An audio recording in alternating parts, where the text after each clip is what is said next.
Um, yeah. So last time,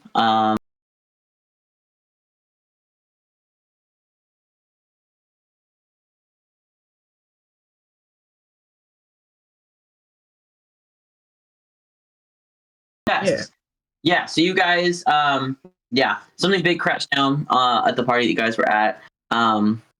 It turns out it was a giant moonbeam moth, who was trying to lay her eggs, where Core had the like giant surge of magical energy, to kind of light up the party because they're cool like that. And then you guys fought her a little bit, and then Solara banished her to another dimension for 60 seconds. And Core finally turned the giant magical surge off. And she came back, got more upset about not having any, and you guys figured out that she just laid her eggs, and she's looking for a place to lay her, to actually like make her nest, for them. And you guys know, at least some of you, Mel knows that you need to have like a magical source of energy for the little larvae to feed off the first month of their life. And this is the only safe one within, before they're about to have. And so she made a deal with Mel that, if you guys can find her a place to put her nest, she will leave you alone. She's not gonna whatever. But if you don't, she will kill you back and kill you. And for insurance, she gave you one of her eggs, which I guess we're gonna lugging around right now. It's probably in the ship, maybe. I don't know if Morgan brought it with you guys to the council meeting. Again, it's probably like in a little baby Bjorn. Like they have it kept close. That's crazy. Yeah. So yeah. You showing up to this terrorist organization with a fucking egg strapped to your belly like it's a fucking Yeah, so then Core and Ares led you guys back to the Cowboys base. And it's in a sort of forest. I think I'll probably make reference of it today. It's called like a selenic forest. That's what they call it on Puck. It's just a whole bunch of like dead trees. But it was hidden behind a magical barrier. You guys saw underground. There's a giant hangar. There's living quarters. It's much bigger than I think a lot of people realized. And so as you guys are getting off, I think we left it off as you guys are en route to meet with the like leaders of the Cowboys to kind of see what we can do. So, is there anything you guys want to do before you get into like the chambers as you guys are walking?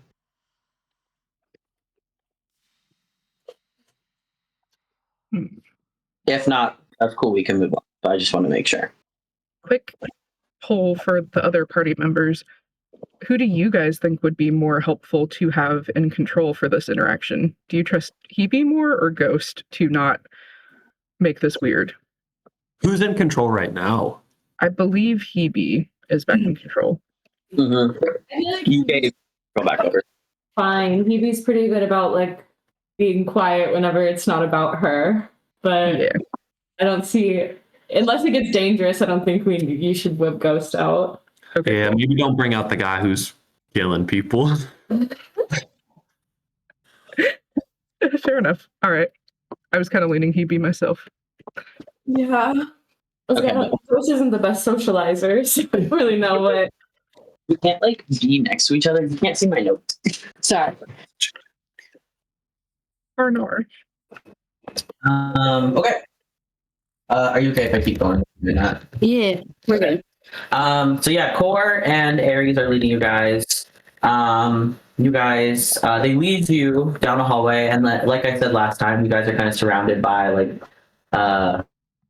cowboys, some extra security, and you guys are led into kind of like a giant, like almost looks like like a forum room where there's like at the middle there's like a giant like circular hollow projector. And then there's the ground floor, and then as you guys like look around, there are like seats that are kind of like in increments going up. So it's kind of like, it looks like it's like There's room if it's just a small council meeting for everybody to meet like down like at the floor, or if it's more of a giant meeting for people for members of the organization, they kind of like can sit up on the stands. So you guys are led into this room. There's not a lot of people there. There's some people milling about. It's mainly so there's in the middle of the room near the giant hall projector. There's there's kind of the older people that you saw we've been talking to at the club, and then kind of surrounding all of them are these three kind of like people who seem like they're more like in charge or they're like talking amongst themselves. And yeah, you guys see cool like lead you guys in there, and with Aries they like at the like foot like the beginning of this like giant like circle, and Core goes to talk to there's a like a bluish green plasmoid who is talking with an owl Aarakocra, and then and you see right next to them also is a like very like tall buff like moon elf. Do I So you guys, Cora's dad? yes, you clocked it. That's a relic. Yeah, so Aurelian's kind of in like more of like a white like off white like medical uniform, and maybe and Gree, that's the owl Aarakocra, as you guys learned. He has more of like the actual Cowboys uniform on, and you guys can see there's little like patches that like kind of maybe signify like his rank and stuff like that. And then the moon elf Enceladus. He looks like he has very typical like puck attire on, a little bit more drapey, a little bit more flowy. So Court like asks you guys to just like wait right there, and then them and Aries go up and talk to speak quietly with Aurelian. And if you guys are paying attention to like their interaction, you can go ahead and make a perception check for me.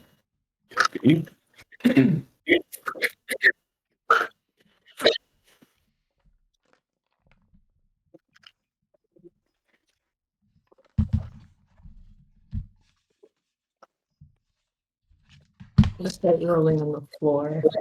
Oh, I'm feeling. That one's better.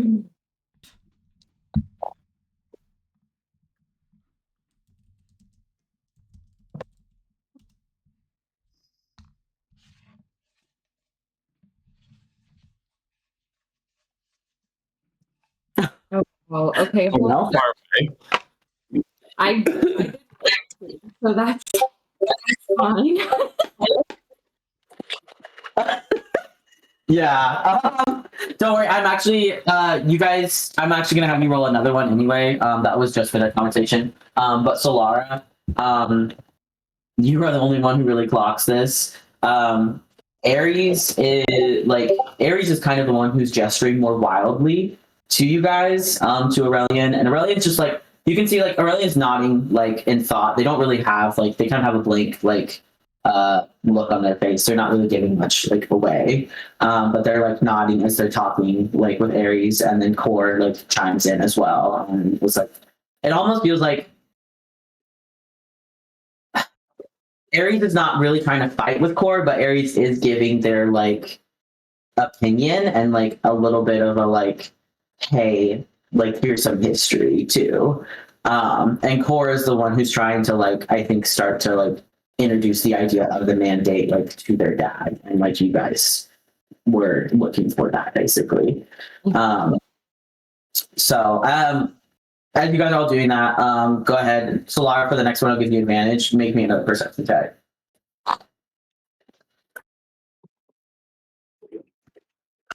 Oh, I'm so glad. You said another perception check? Yeah. This is just for what's going on around you. You be perceiving right now. Good God, okay. She's just like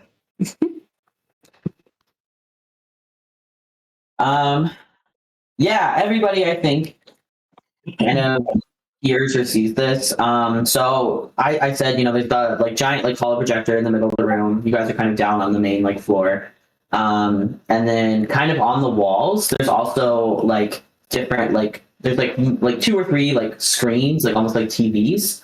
And you can see that they're kind of set to like different news channels. So you can kind of guess this is like more of like the Cowboys almost like war room, media room, assembly. Like it's just like the main place where they usually, they have all their information or they have their meetings. And you can see that like the volume is turned like off, but there's like the little subtitles. And you guys all see like it's not really like that big of a perception check. One of the breaking news stories on there is on the recent assault on one of Eclipse's mega centers. So there is, I couldn't remember who, if Hebe and Morgan, we had like discussed if they had seen your face or they'd gotten like They did. security footage. Okay. There's like a very grainy, like. I think it was more clear on Morgan, less clear on Hebe, but yeah. There's a grainy footage of like of your face, Hebe, like on the news. And then a more like, clear picture of like Morgan. And so they you guys like gather that like the news anchor who's like talking, they say, the suspects still are not identified. So at least to the general public, they have not identified you two as like the people who did it. But they do go on to say that 2 people were killed, several were injured. And then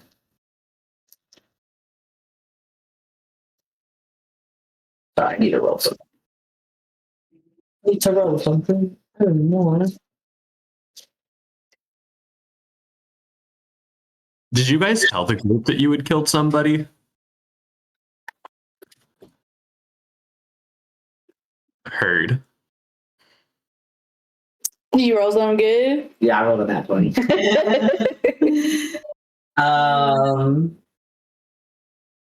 Yeah, they do not mention a data leak. So they mention that somebody tried to get in, but didn't like because I rolled really well. There was one, you had the spell, the phantom one, and then 2, they kind of talk about like there was like 2 separate incidents, but like neither one of them led. Like there's no evidence. They're saying there's no evidence of a data leak. So you guys can maybe probably guess that the commander did a very good job about not leaving any trace about that. So yeah, and then just the other like news update from one of the other TVs.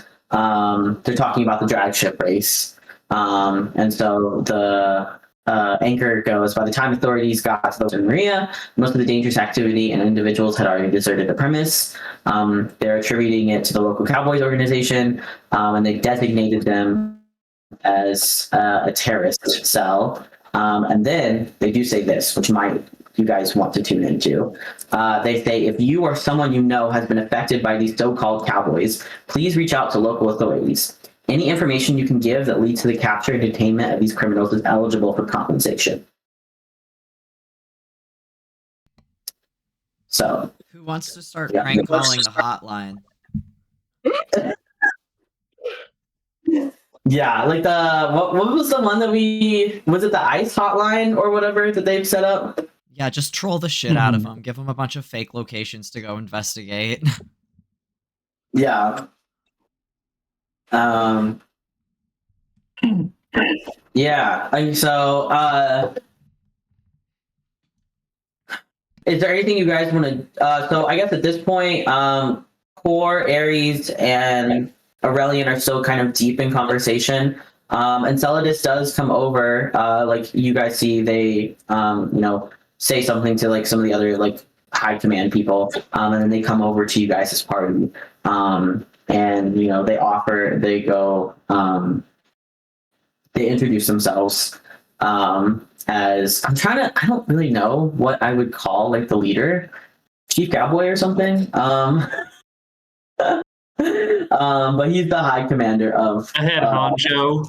The sheriff. yeah. But yeah, he comes over and introduces himself and offers you guys any water or like food if you need it.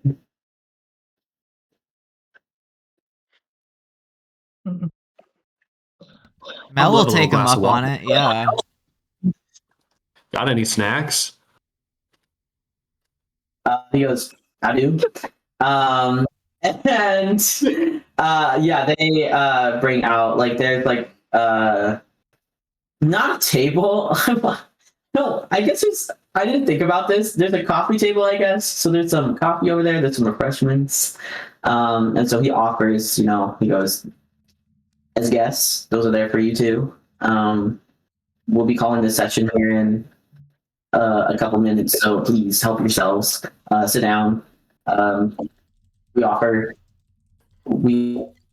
good hospitality. We do have good hospitality here. So if we need anything, just let us know. Many kinds of it says that in a very polite but official voice. Can I insight check like the vibe after the conversation they had? Like, are they playing nice or are they actually like being generous with their kindness? Yeah, I mean, so Core. Yeah, go ahead and make an insight check if you'd like. Anybody can make one if you want. Oh no. I would like to make one, but more on if they seem like angry at me and Morgan for the fact that our thing got attributed to the Cowboys. Ooh,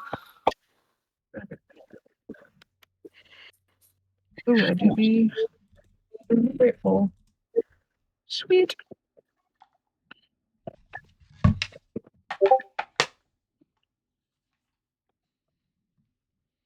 Jesus, okay. I will also make sure to point out the refreshment stand to Morgan and just be like, there's food and snack over there. Do I need to do that with the We're eating batter on the coffee grounds. We're having a grand old time. What were you saying, Kaylin? Do I need to insight the last check or am I just still locked in? Like I'll let you be locked in. So Phoebe. Io, did you want? You want to do it? It doesn't matter. I got an out one. Oh, okay. Doesn't matter. Okay, Phoebe, Solara, and Morgan. Because we're wanting to look at that specific. Because you wanted to look at the data leak, right, Phoebe? Yeah, like if they're like mad or like on edge that Morgan and I are here when clearly we are the people in that footage. Yes. Solara, Morgan, you guys gather, and Enceladus is, the kindness and the hospitality is genuine. They do have like a very like short and clipped tone, so you can probably guess that they're not thrilled that you are here. But they are, I think, they understand what's at stake because of what they've been talking about. You guys see also Rune, without anyone even asking, does go up to like all of them and starts talking to them, and explaining things. So you guys kind of like get them on edge with the type of people who are here, but very much trying not to make any judgments because they know that this is the situation. So that's kind of what you get out of that. Phoebe, on a 23, they definitely know that's you in the footage. And like, again, it's kind of what they get. You're cutting not it in together, right? Because like you guys are in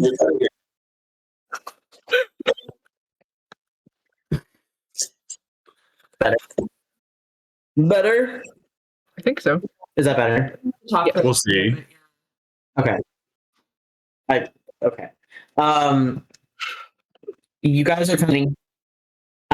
You guys are kind of getting the idea that like it's kind of everything together, right? Because like Io is here, who is not really in great like standing with them. Solara is here, who is they don't know her and they're not usually very kind, or not very kind, but they're not usually very trusting of sun elves and people from the Stellar Empire. And yeah, the like giant data center link thing, they are wary that it's you and Morgan, especially because there was deaths attributed to the two of you. So you're telling me the only person in our party right now who is in semi-neutral standing with the Cowboys is me. Cool. Yeah. And I would say you're on pretty good terms with them. Like, you kept the moon moth alive. You you won their little race. Like, it's you. They want you. They want you. Yeah. So they are being like, when they're offering the hospitality, they are being genuine, but it comes from a place of tradition and culture, not from they actually like want to give you flowers. Solara's not taking anything anyway. You can choose to, you don't have to. It's just there for you, I think, because they understand it's been a long journey and you might need something. What kind of snacks We are there? appreciate the offer. Huh? You and sorry, Tucker and Sam talked at once. What? Which one? What I was just asking, what kind of snacks are there? There's like those like individual like bags of like it's not like, they're kind of like ration snacks. So they're like this very like silvery, like almost like military like packets. And there's like moon nuts, some dried fruit. There's water. There's some like juice from almost like this like silvery like green type of like juice that comes from one of the lunar like fruits. So it's very abundant, very easy to grow. So a lot of poor people like drink it. So there's that type of juice and there's some water. But yeah, it's just like nuts, dried fruits. You guys do see just because there is a little pan, like it's like someone brought it from their house with like foil like ripped back, and there's like some brownies in there. Mel's going straight for the brownies. Yeah. I will only take one because I'm not a heathen, but Nice like that. Yeah. Make a perception check for me. Yeah. They are edible. I'll clock that the second they saw the tinfoil on the brownies. They were like, So they're from home. home baked good on the moon. That's not just a brownie. 22. Okay, perfect. You kind of like, as you take the brownie, some part of the like foil kind of like a little bit, and you see like, because the like they put their names on it and stuff like that, because there's probably like a community fridge or something. Aries brought the brownies. Yeah, I'm still taking one. Election. You might as well. They're homemade, like Yeah, they're not edibles, by the way. Oh. Yeah. Ooh. As much as I wanted them, you're not gonna have that official government. Come on now, guys. Yeah, no, I think Mel is actually very Yeah. somewhat delighted by the fact that Aries made them. I think that redeems their grumpiness a bit. Okay. Yeah, that they're like a baker. Yeah. Yeah. Yeah. So after a little bit, is there anything you guys want to do before they call the council meeting to session? Can IO just keep an eye on the news and see if there's any like little like subheaders about like has Eclipse put out any kind of statement about the ring, like, and like IO specifically, like IO Being missing, something along those lines. IO betrays Yeah. from Eclipse, like any vibe. Yeah, IO thumbs down. Make another perception check. I'll let you do it with advantage since you're moving.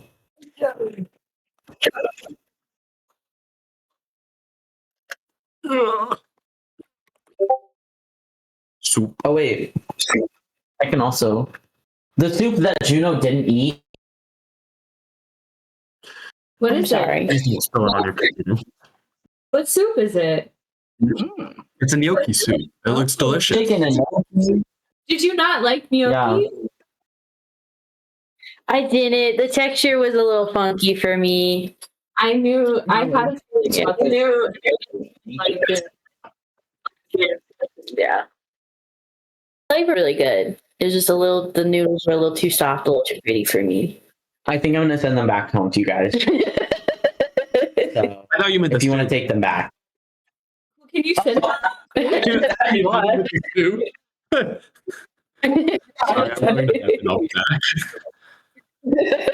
We're back. Okay. 16.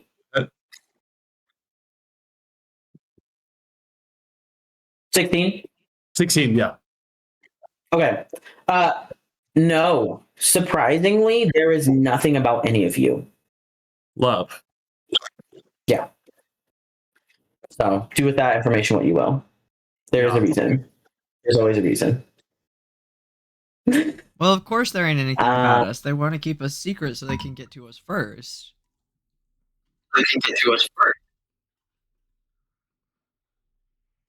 Bingo. All right. So,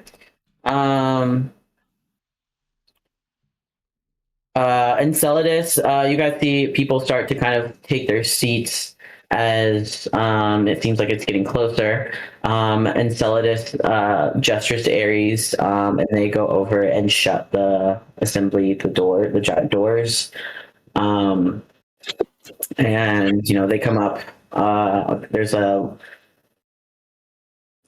like not really a head of the table because this is like there's like stands all around to the holo projector, but you see that people kind of like make way for them, and they go ahead and say they go ahead and start the emergency session. So they go, if I could have everyone's attention, please. I now call into session this emergency portion of the Cowboy Assembly meeting. And they gesture to Core and Ares, who both like stand up from their seats. And they're kind of like off. Like you guys are kind of like in your own little like row, basically. And the two of them like are standing off to the side. And Enceladus gestures to them and goes, "We have heard from our esteemed members, Captain Core of the Technics, Lieutenant Gridlock," and he gestures to Ares, "of the Cavalry Infantry, and he gestures to you guys. Situation. Please make yourselves and your intentions known to us so that we may understand why you are here and what your aim in an alliance with us is." So basically he's asking, choose someone that can go up and explain, or you can all just kind of, decide to like themselves, but they're basically asking you to identify yourselves and, why you're here and just from your own words, what your intentions are seeking an alliance with them. I will go yap if no one else wants to, but I think Io looks at Mel first. Yeah, I'll Yeah. I'll go up with Io. I'll take my hat off. Oh yeah. Hell yeah. I suppose do we want me to speak or you? Up to you. I will speak if Mel doesn't start, but I think recognizes that Mel probably has more. Yeah, I'm trying to think about how Mel would word this. Yeah, I was gonna say I know Mel's not as much of a public speaker, but I think they have standing. So I think I'll just say something along the lines of like, I'm standing here before you as a Puck native, born and raised, with my friend Io, who was also native, born and raised. And we have found ourselves in a predicament that is outside of our control. We have been marked for reasons unknown to us with tattoos bearing the location of very dangerous weapons in a dead language, and everyone wants us. And personally, I'm not really having any of that. I like my freedom, and I know that we see eye to eye in that regard, and that is why we are here to ask for your help.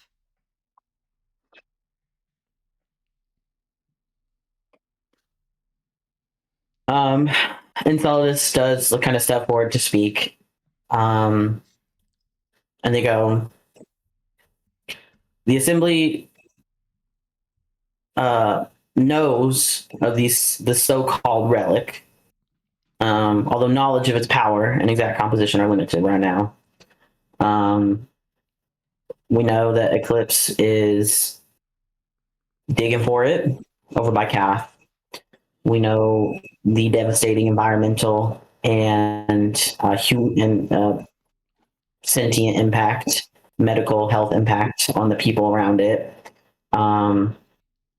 We also are aware that, and they kind of like look at Io when they say this. There are certain members here of the assembly that have issues with certain members of your party, and they're so-called. What's the word I'm looking for? Allegiances. Yeah, that's a good one. Thank you, Katie. Allegiances, interests. We are willing to help, and we are willing to help, but we would like to know exactly what you would want us to do in regards to, and they like gesture to like Io's face, like you guys' tattoos. I think Io will speak up and just say, like, I think if I had allegiances to Eclipse, I wouldn't be here in front of you right now if the map to the thing Eclipse wants is splattered across my face. I understand I'm not in good standing here, but I'm standing here anyways. So Yeah, I think Mel will also speak up and be like, begging your pardon, there's more to the story than most people know. And at any rate, we're here because we want to keep this information out of the hands of corporations or any other governments. And we, if you're willing, would like your help getting somewhere safer where we can protect this information.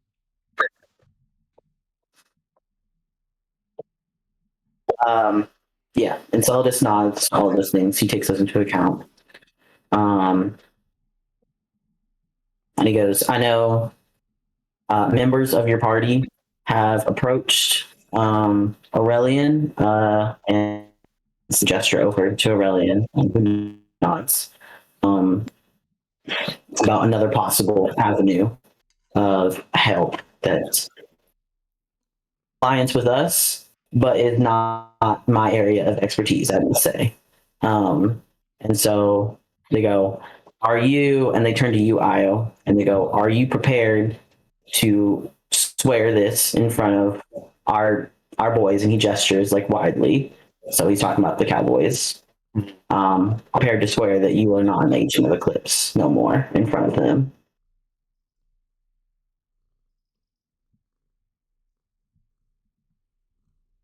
Well, seeing as I threw the thing that connected me into a black hole, never to be seen again, I don't think I'm working with them no more.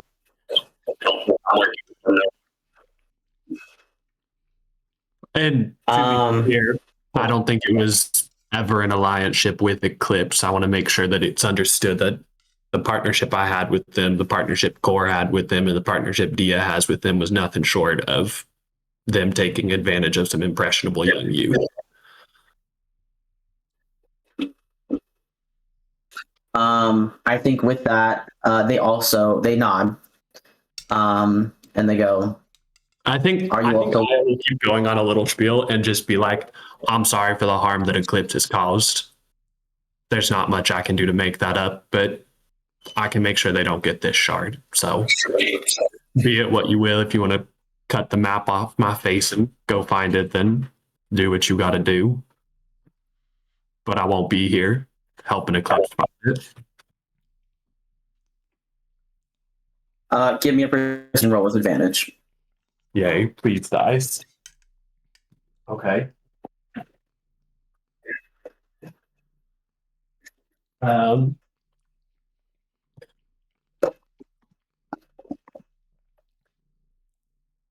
First roll was a nat 1, but on the second one, I got a not nat 20.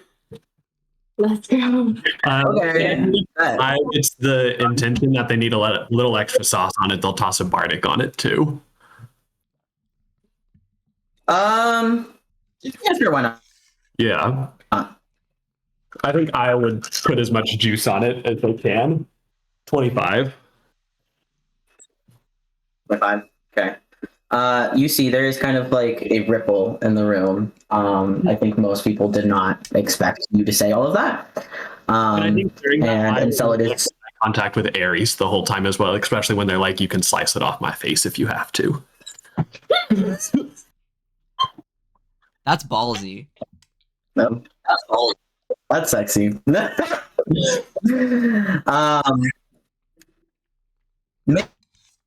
an insight check for me real quick. Oh, holy shit. Who is it? And we're so back. You said an insight check? Yep. Okay. Another 25. Oh god. Okay. As soon as you say the like slicing the face off thing, I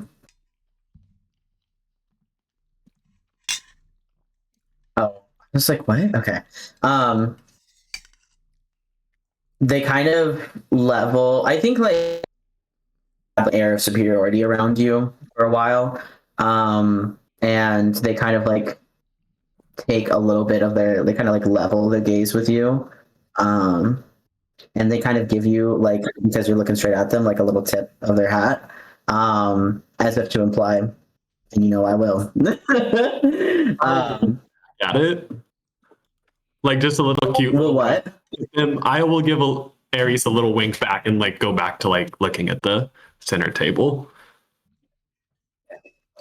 Yeah, you have definitely, I think, improved your image to Ares, with that, and knowing that they're not your biggest fan. They're not going to be a friend right now, but it's good to know that you would allow them to do that. So, on a 25, yeah, you feel an almost like ripple in the room. And you see Gree, the like owl Aarakocra, kind of like gestures to Enceladus, and he like says something in his ear, and they like talk. They like have a very like quiet, small conversation for a second. Aurelian is staring at you, Io, and just kind of like cutting you a little bit. Enceladus nods or whatever to whatever Gree says, and goes,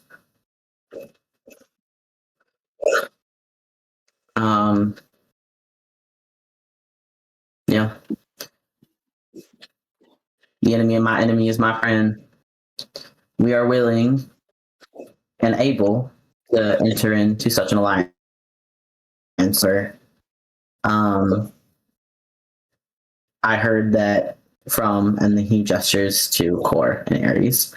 You also have another deadline coming up here soon. And looks at the egg in your little Bjorn. Morgan. Found ourselves one not indebted, aligned with a moth that wants us to find her a safe place to lay some eggs. So I think we can kill three birds with one stone, destroy a factory, rehabilitate the moth population, and get a hold of this shard. Yeah. As you are talking, Aurelian actually comes around and goes up to the egg, like they're gonna touch it. But they like kind of look at you for a second, like you're gonna, like if it's okay. They do like a 1-up on Aurelian, but they not.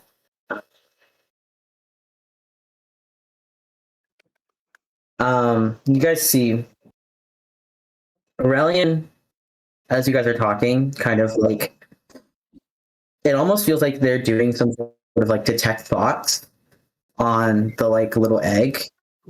And you guys see, they kind of like look up for a second, and get what they need, and they turn around with the hand still on the egg to like Enceladus, and like they nod. So they come back over. Basically, I think that was for everybody out there, for all my eggheads around out there. They were checking to make sure that it's about to hatch, and yes, it is almost ready. So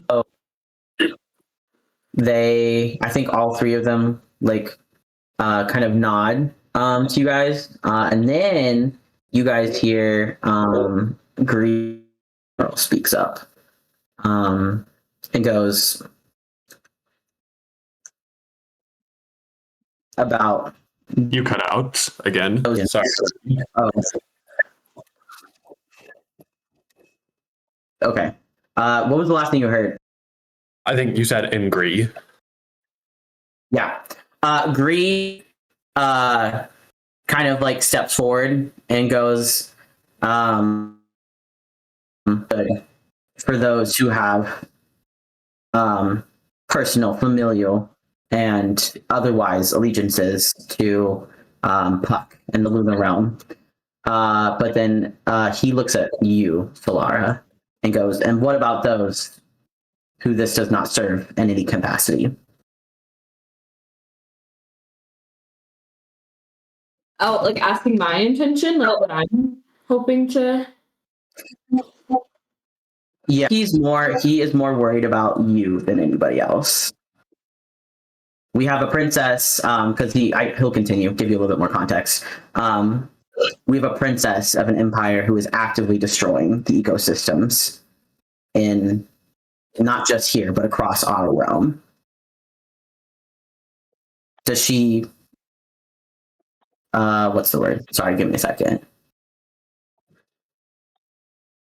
Does she find herself more in line with her family's intentions, or with the tattoo that is now marked on your body? So Lara will kind of like stand from her seat and like curtsy, and she will say, well, it is a more direct threat to my life to align myself with the tattoo that is on my face and to prevent the universe from suffering at the hands of those who should not have it. My family may or may not be included in that group of people, but time is yet to tell. Okay, sorry, you cut out a little bit. It was like, you said basically you are in line with the tattoo, then... Yeah, so she like gets up, like she does a very like polite little curtsy, and she says, as my life is most directly on the line with regards to the tattoo, my intention lies there. Where is my family? I hate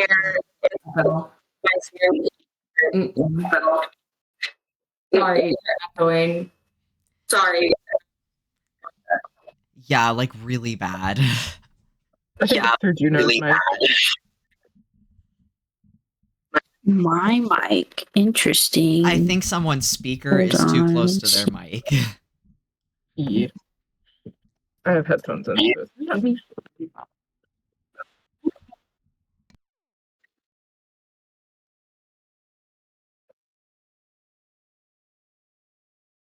Wait, before you try it again, say something, Kaylee, please. Hello, hello, 1, 2, 3, hello. It's So bad.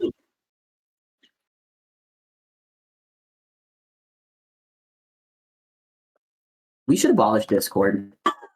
I kind of fucking hate this. okay. All So, right. yes, my intentions are in alliance with the tattoo on my face as it most directly affects my life on the line right now. I strive to keep this weapon out of the hands of people who should not have it. Time is yet to determine if my family is among those people or not.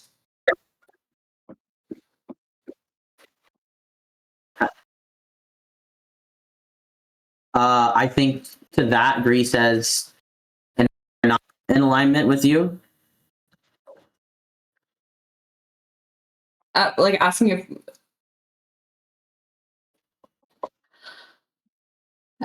she just shrugs and says, I'm not with them right now, so I can't say where anything lies.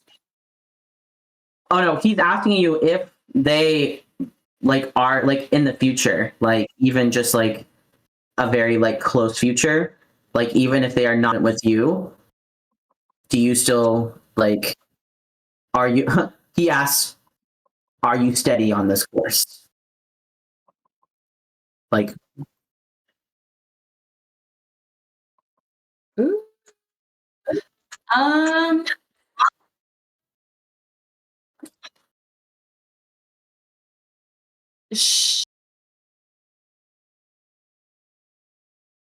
It's early for her to know a thing like that. I don't know how I would have her answer this at this moment in time.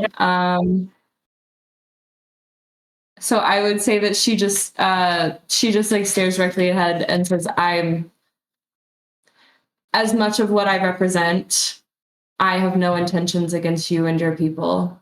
I am merely asking for sanctuary and assistance. go ahead and give me a persuasion check. Just a flat one.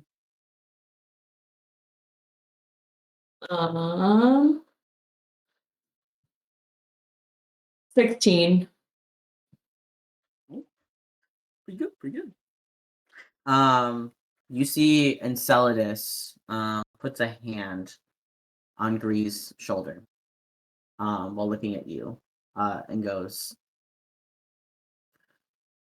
are we not cowboys if we do not offer help to those who need it, regardless of who they may have surrounding them? The princess's intentions seem pure, at least for this time being. And he gestures like out to everybody, and goes, or kind of gestures to you, I think to you guys specifically, and goes, hold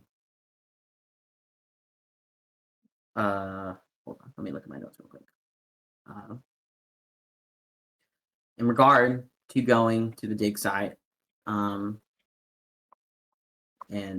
destroying the drill for once and for all, and allowing, and he gestures to the egg, allowing the those who came before us to safely and healthily continue their lives with their young. He goes, we've been doing surveillance. We have been doing surveillance on the dig site for some time, mostly to understand how to knock the drill out. However, surveillance has also been limited due to the increased eclipse security, particularly because of the so-called La Rua recently. So if you choose to work with us, and if we so choose to enter into an alliance with each other, we can give you more information. However, I will tell you it is limited. Okay, wait, sorry, Mr. DM. Above the table, I Yeah. was under the impression that the Cowboys knew that it wasn't like the Larua who were attacking the factories, that it was probably like some person. They do. They do think it's someone, but this is like just what this is what it's being called. Okay. Yeah. So they don't think it's an actual Larua, but because there's no other colloquium or like name for it, like this is what they're calling it. Okay. I feel like I That's need why to they called it consult the, with the like, party they- before I drop that information on the Cowboys.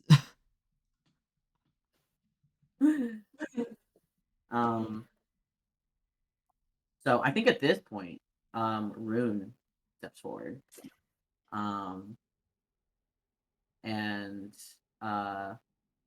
says, if you wish to put it to a vote, we can leave. If that would make he like gestures to the people surrounding the holo projector.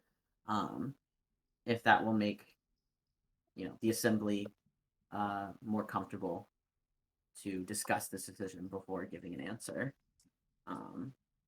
But you should know. And he says, this is bigger than Eclipse. This is bigger than Puck. This is bigger than Solaris and the Lunar Realm.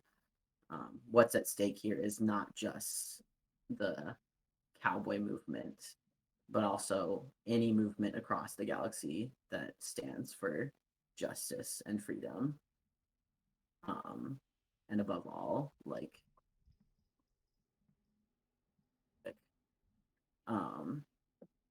so he advises them to think carefully about this decision and to understand that it is not just their lives at stake, but also the rest of the galaxies as well. And I think with that, Enceladus is going to call a recess for everyone to leave so that the assembly can, what's the word?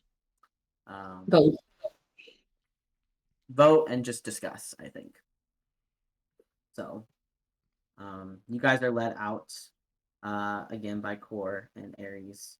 And you were just like, it's just let out into the hallway. There's like another room that they can take you in, or you can stay, near the doors.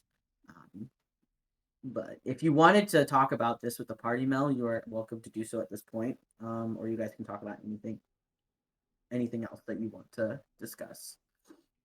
Is it like a private area that we're able to discuss, or is it just like there's milieu around us? Yeah, so that's what I was saying. You can go into a private area, or you can like stay out in the hallway. I think I will go to the private area. Okay. People are about that. Yeah. Yeah, I'm out too. Mm-hmm. Basically. We did not hear any of that. You're a word of that.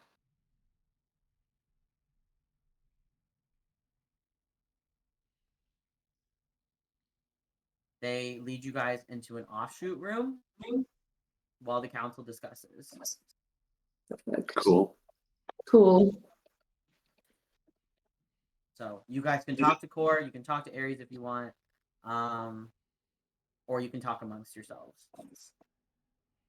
I think while we're on our way, like to the like break room or whatever you want to call it, Mel just comments to Ares and is like, "Pretty good brownies."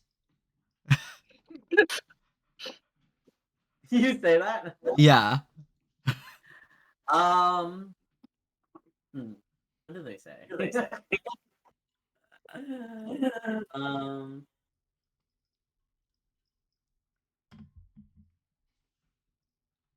Make an insight check.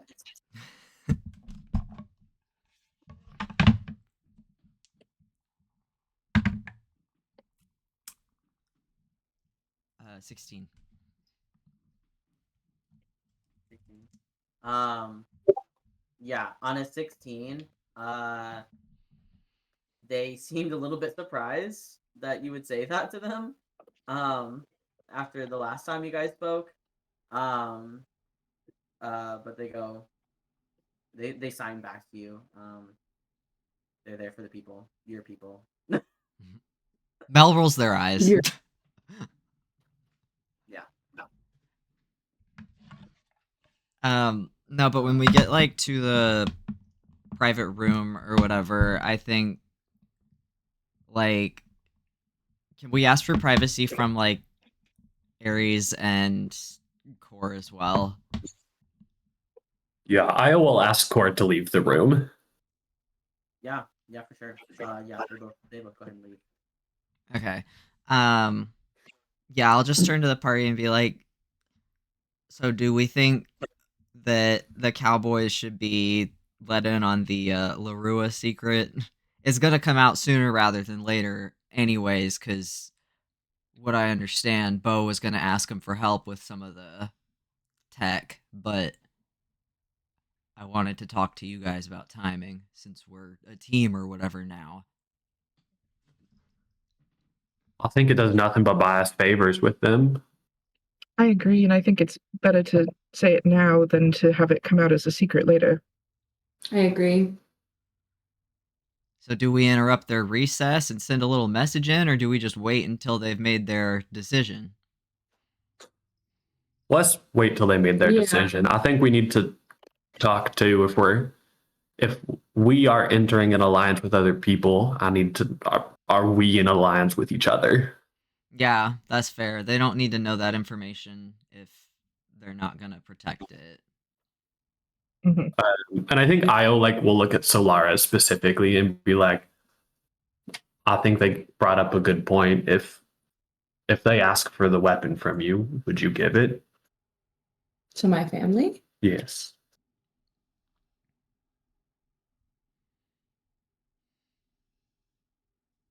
I don't think it changes that any of us are in the same situation as you, but I do think it changes how we go and proceed from here. Huh?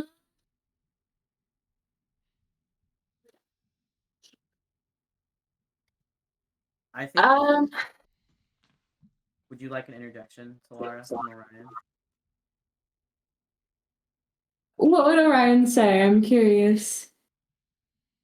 I think in that moment, Io, when you kind of say this to Solara,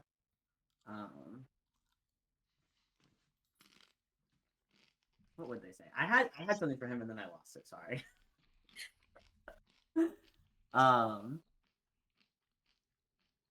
Yeah, I think Orion speaks up for the first time, and goes, "She is her own person."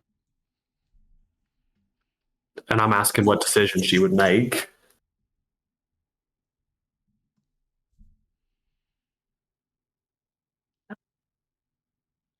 She, I think at this point, is going to say, well, if it were up to me, I do not see a reason to give them the shard. But then she is going to take her gloves off and be like, but I fear that someone from home has already found it, and just show off her tattoos, and they have changed. It is no longer the same symbols on her hands. They're in a new spot.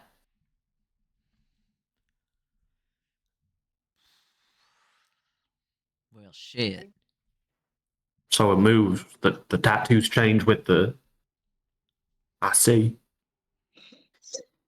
It is not in the possession of my family currently, but it is in possession of what I assume to be the Church of Helia.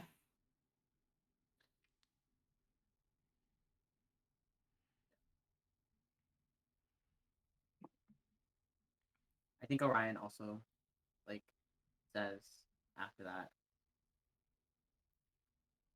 "We trust you, Io. Do not love, Eclipse, and would not do." Oh, you got really quiet. Yeah, you're I'm really sorry. It's okay. I'm just getting really frustrated with it. I'm not mad at you guys. I'm just getting very frustrated with it. Yeah.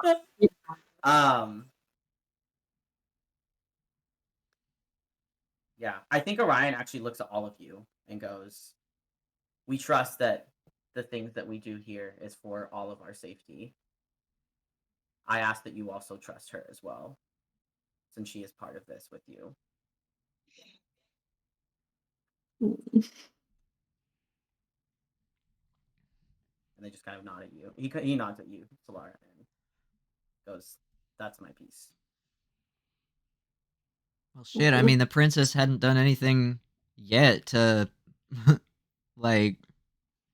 I think we're fine, unless you do something to really betray my trust. We're all in the same boat. We all have our our own pasts to reconcile with, I would say, and it would be judgmental to pretend otherwise. Ain't no Yeah. one here without baggage. I have a literal other thing living inside of me, so yes. Yeah. I think I will just like real cheesy stick a hand out like in a little circle and just be like, "So are we in it together?" Don't do Oh, come on now. Mal cringes, So but they'll Laura stick their hand in. will very hesitantly lay her hand in. I know it like big cheesy grin, like I know this is stupid, but I think it's important. Morgan doesn't know what happened. They don't know this. Morgan with her egg is like, "I'm pregnant." Morgan, if you're in it, stick your hand in here. Are you with us? I think a hand holding like a granola bar goes into this. Nature Valley crumbs falling like down through the pile of hands. See, Orion like doesn't really want to do that, and definitely doesn't want to do it after they saw them. After he sees all the crumbs everywhere.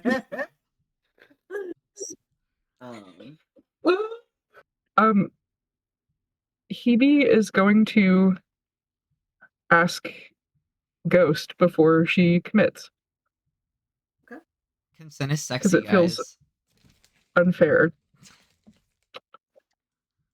So she lets Ghost take over for a minute, I think. Is there something that like the party can see? Like, do you make it apparent like with the eyes that you're switching over to Ghost for the party to recognize that like Yeah, that would be the eyes would be the giveaway. okay. Okay. Yeah. So you see her eyes go red and you know that Ghost has taken over. And Hebe, like, to Ghost as she was switching places was like basically like, this is your call because I'm in, but if you're not in, then that's obviously going to be a problem. And I think Ghost kind of looks at each of you pretty intently and then just kind of shrugs and throws their hand in the middle. Let's go. Yeah. Rune waits until all of you guys put your hands in. He doesn't know if he should be a part of this, I think, so he's gonna wait. Rune, are you in or not? Why don't we have a nickname for him yet? We do, it's Rooney. Rooney. Get in here, Rooney.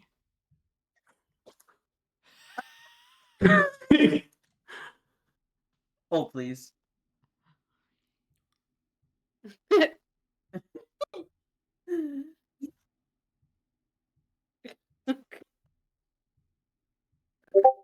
I'm not gonna do that.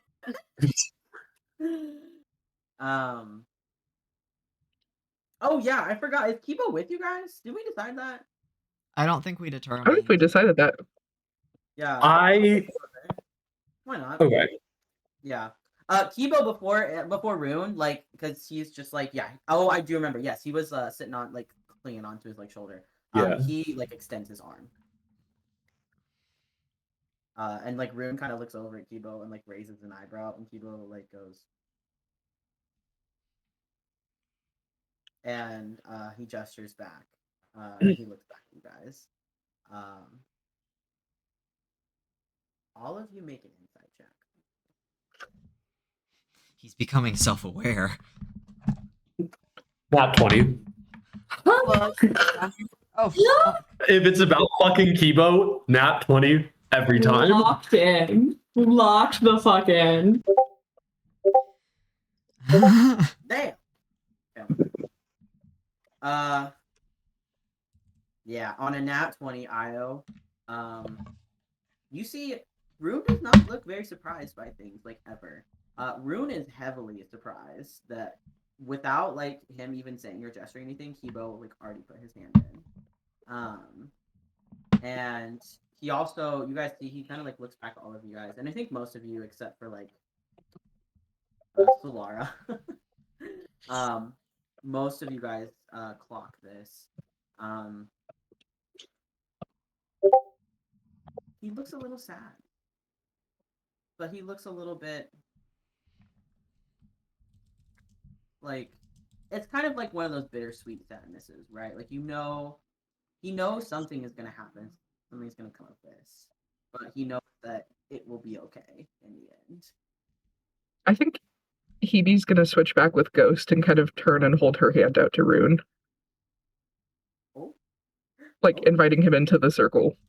Wow, that is, yeah. Clocked. Going on the list of people I was gonna get together. Yeah. New ship dropped. If it's one thing I will do, it's metal. Hebe.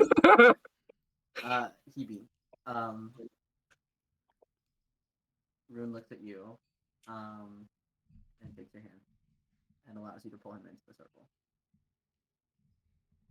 Yay. Yeah. And Orion doesn't go on top, he goes all the way to the bottom, and he does not touch anybody. I will take their hand and put it on the bottom underneath to link. No. We all just start doing the pile thing, but reverse. Yeah. Solara like grabs Orion's hand and is just like, please stop terrorizing my guard. Oh, that's no fun. Yeah, you guys are all in, and Kibo starts playing the space version of High School Musical. We're all in this together. Touching. Kind of like looks over at Rune for approval, and Rune just kind of like sighs. Yeah. Yeah. All right, then follow up. Do we give the shard to the Cowboys?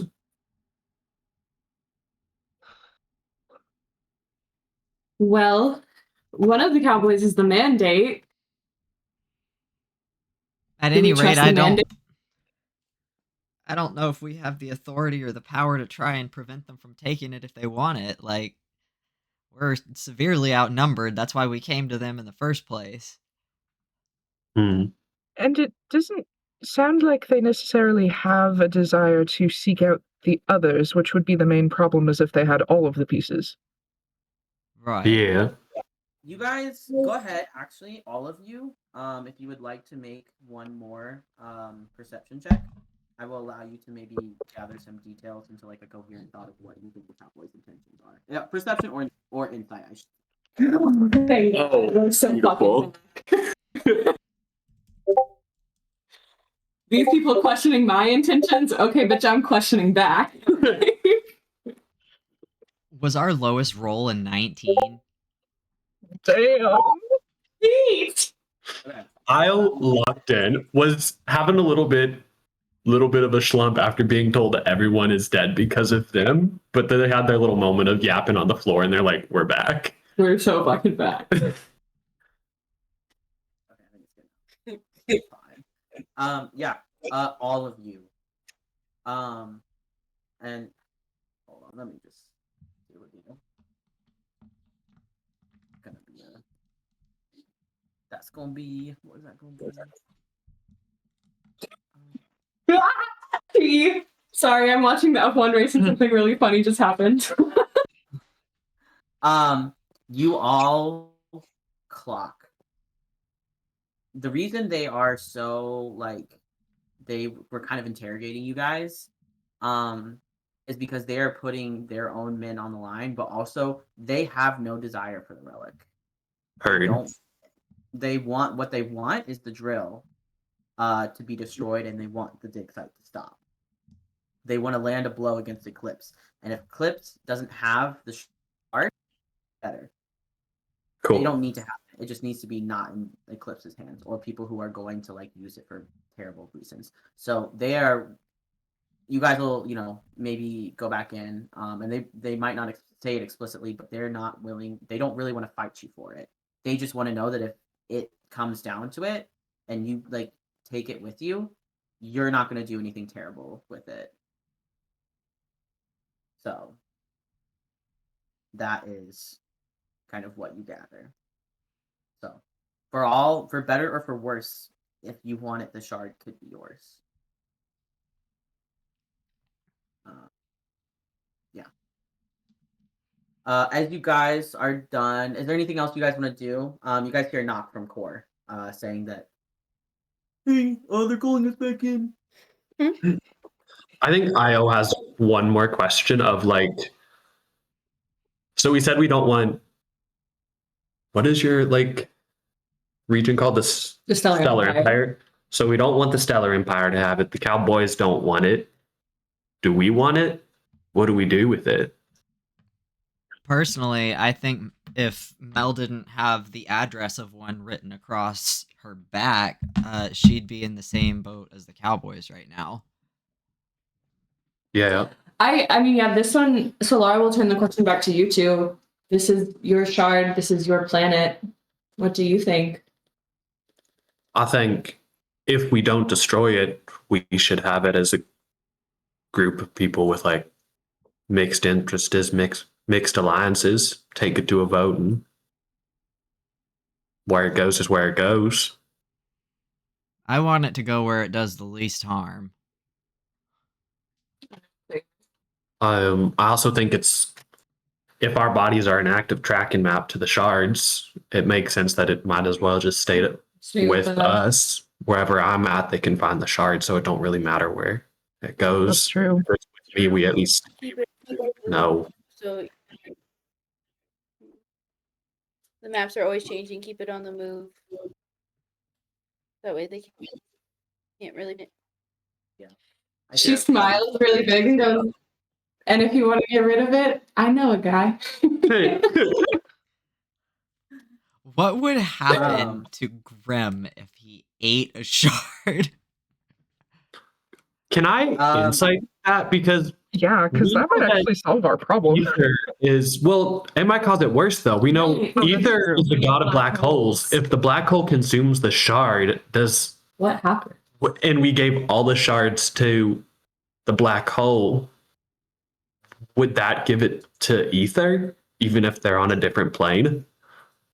I think at this, Rune does like speak up, and goes, perhaps it's better not to make plans for something we can't plan for, because we don't like he looks at you, Io. He goes, we don't, at least even I don't know what will happen once you are connected with the shard. It is your tattoo is a tracking like rune, but we also don't know if there's some other sort of magic aligned with it. Also, at any rate, we don't have it yet. Yeah. Because Io's face did weird things when someone touched the shard. So like if Io touches the shard, other funky things could happen. Heard. Yeah. I think that is what Rune is going to say on that. You can ask Grim later if you'd like. But yeah, you can ask him if you want, Solara. Ask him what? Sorry. If you want to ask him what would happen if like he ate one of the shards. Oh, I am curious, but it can wait. We don't have it right now. Yeah. Okay. You're right. Let's get ahead of ourselves. Okay. Yeah, everybody Core knocks again, and goes, "Hey, you guys ready?" Yeah. Yeah. They lead you back in to the assembly. You see now, before there wasn't as many like people sitting in the stands. Now there is much more people sitting. And you guys are gestured to sit down where you were before.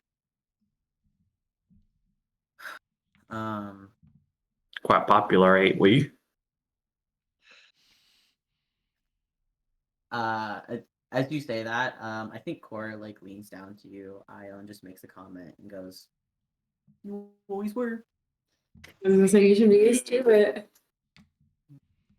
You tend to have that effect on people." Well, Really?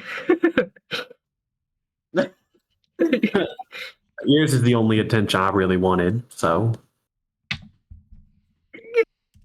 Out loud for everyone. Out loud for everyone. Maybe not loud enough that their dad hears it, but. I need you to make an insight check on both Core and Ares. Great.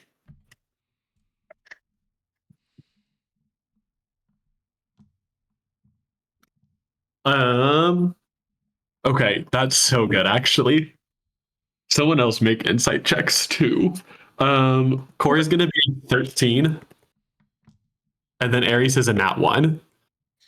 Oh, I would like to actually. Mel would want to do an insight on Aries. I think.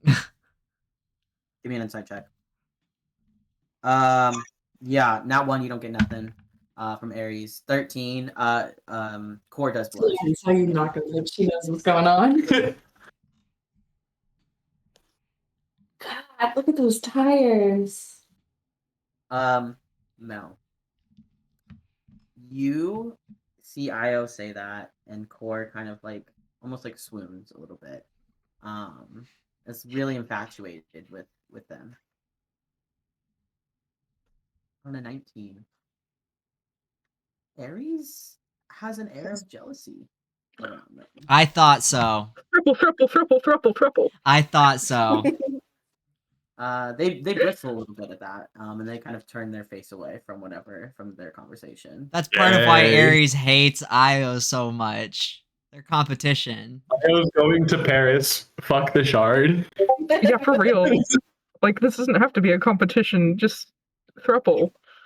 Yeah, I think like I will say on a 19, just because it's like it's pretty good. I think at this like right now it is like maybe more of a platonic jealousy because Ares and Core seem very close, like friends. You guys can investigate that later if you so choose to, because there is a reason. But yeah, it is definitely like they don't like that Core's attention now is pretty much all on Io. So I thought Aries had like a crazy protective instinct about. Yeah. Core. Thought I was right about that. yeah. You guys come back in. Enceladus powers up the hollow projector. And goes, will this emergency session of the Cowboys Coalition Assembly please return to order?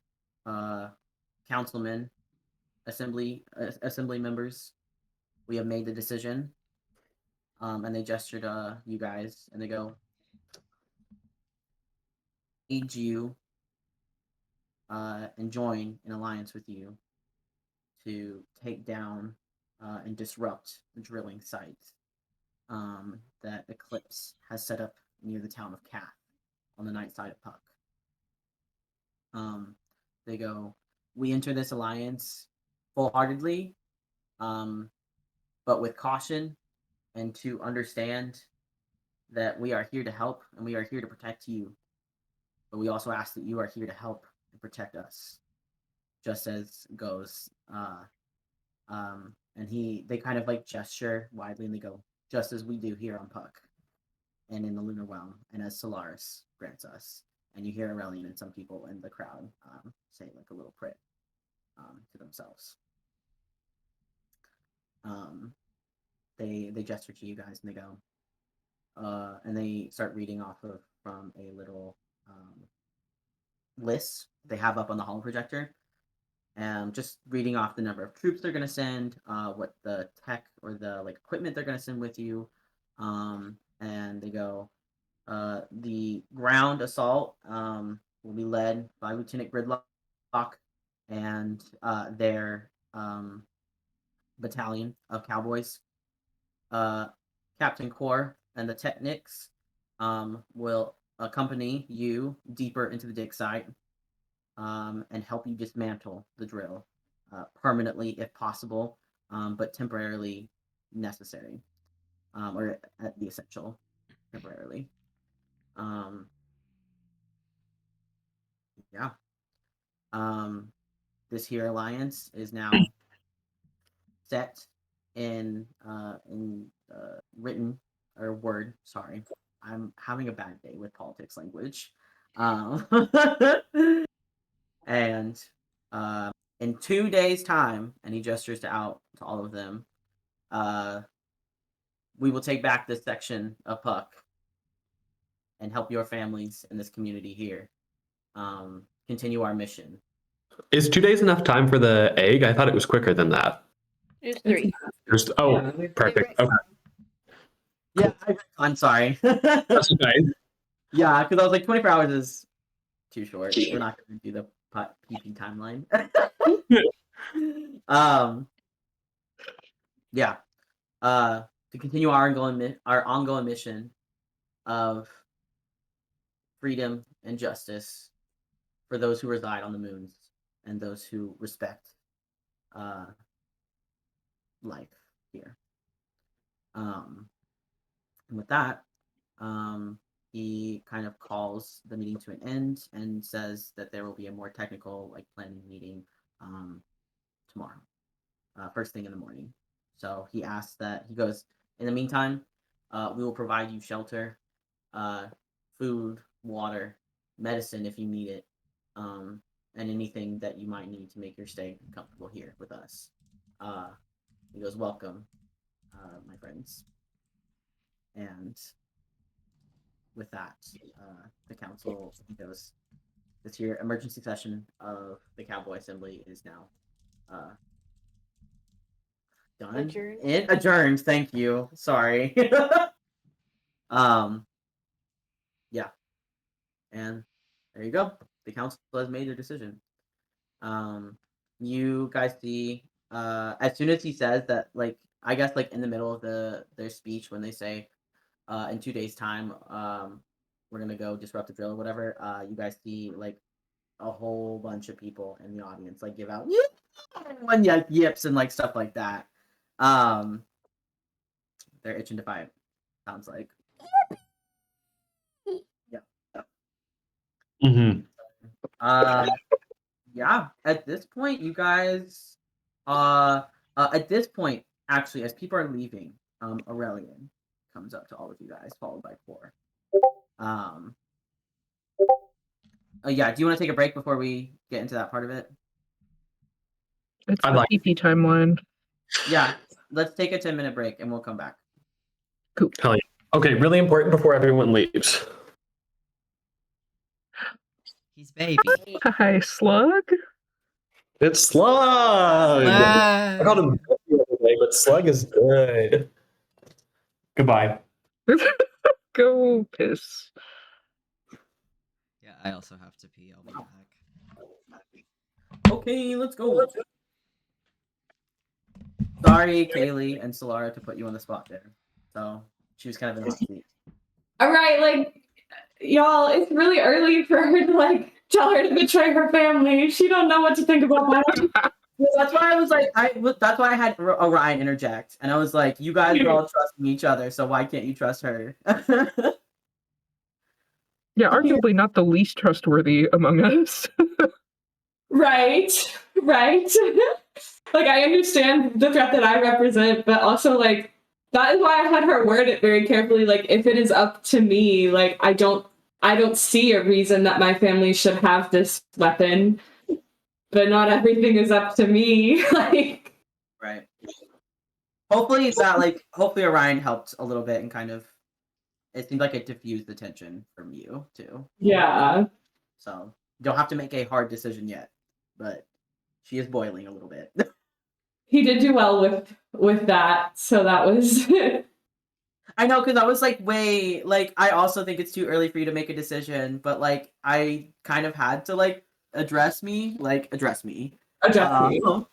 Yeah, so that was the reason why I was like, and it gives like a nice little moment for Orion to be like, y'all relax. That's Yeah.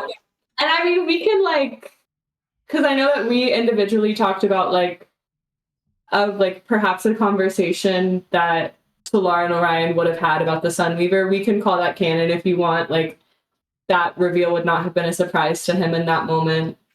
Okay. Yeah, I was wondering about that because I was like, oh shoot, yeah, we did talk about that, but Yeah. everybody. For context of everyone else, so after the party, after Solara's drunk and sleepy, like she takes her gloves off and Orion sees that her tattoos have changed. So Kaz and I had like a little like role play conversation of like, okay, this is in the hands of the Sunweaver, which is like the god that Orion has dedicated like his entire life to serving. So she just wanted to like let him know that. So they're both kind of in a weird moment with their system of beliefs right now. So the person Orion's dedicated to has your shard. The church that, yeah. So basically the way the church has your shard, confirmed, you both know. Confirmed, yeah. So I tranced and was able to like zone in on like who has like the shard and like what is going on. And it is the Sunweaver, which is the head of the church of the goddess of Helia. Right. Orion is a knight in the order of Helia. Yeah. And Norris in the cool down room. Okay, bye. I have to go pee and focus on a stupid British kid. Not stupid we British have kid to, hours. but okay. Hell yeah. Yeah. Hopefully that was good for you guys. Made sense.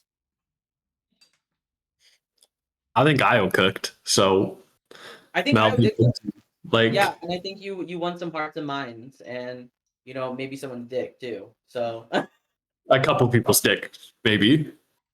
Can I do a real quick like fuckability check? Like how many people are trying to like hit? on Io, Yeah. Everybody. I will allow you to do this with disadvantage. Yeah. Beautiful. It's a 6. Jesus. Are you like rolling to see like how many, or like if you've gotten a lot of many people to fuck you? I don't think we're actually wrong. I don't think Io would actually think about that. It was more for the giggles. Oh no, but I'm asking you. I'll answer honestly. Oh, what's the vibe? You better cash in. Oh, what's the vibe? Yeah. Not a number, just general vibe. Are we back in society's good graces? Oh, Do they want to well, definitely not. I mean, Yeah. you are okay. I guess I should say there is. I think with everybody, there are people who are more willing to believe others, and those who are not, who are very stubborn in their beliefs. So I think those people who are more empathetic and like willing to hear you, and I think particularly Aries as well. You are in better standing with these people because Aries is like they do know of like Core's contract. So I think I think it was very good that you mentioned Core in your speech because everybody loves Core. So you're like, hey, I'm just like this guy. Like they're gonna be like, oh, okay, well I like that guy. So Right. Io is in a very similar situation to Core. It's just Core's dad is part of the mandate and the Cowboys. So yes, yeah. So you definitely. I mean, you might still get some like glares here and there, and like people who have a particular grudge against Eclipse. Like, for example, like if Eclipse has like killed one of their family members, or Right. I think they might still have some issues with you, but I think by and large, like, you know, you can probably walk into a room and mothers aren't going to like shield their Shoot children. me. That's good. I'm not getting the Julian treatment anymore. No, I don't think you will. Again, we might do some vibe checks whenever you go into a room here, but for the most part, Heard. yeah. Bree, I think out of all three of them, is the one that distrusts like you and Solara the most. Fair. But he is also like the military leader, so that makes sense. Right. Yeah, buddy. Hell yeah. Yeah. I'm sorry if I was very frustrated earlier. It was not with you guys. I was just very upset with the audio, and I always get really annoyed with like technical details. Sure. It makes sense. It was frustrating to have to make like keeping So, like, like, so repeat sorry. it, Could you right? repeat that? Like, You guys would say it, and I was like, man, I just said really good, and then you'd be like, oh, I didn't get any of that, and I was like, so killing myself, killing okay. myself in style. Yeah, and I don't know what's wrong with my computer. Like, it's never done that before, so I don't know. We'll see. Yeah. Why is it should be on you? Look at you.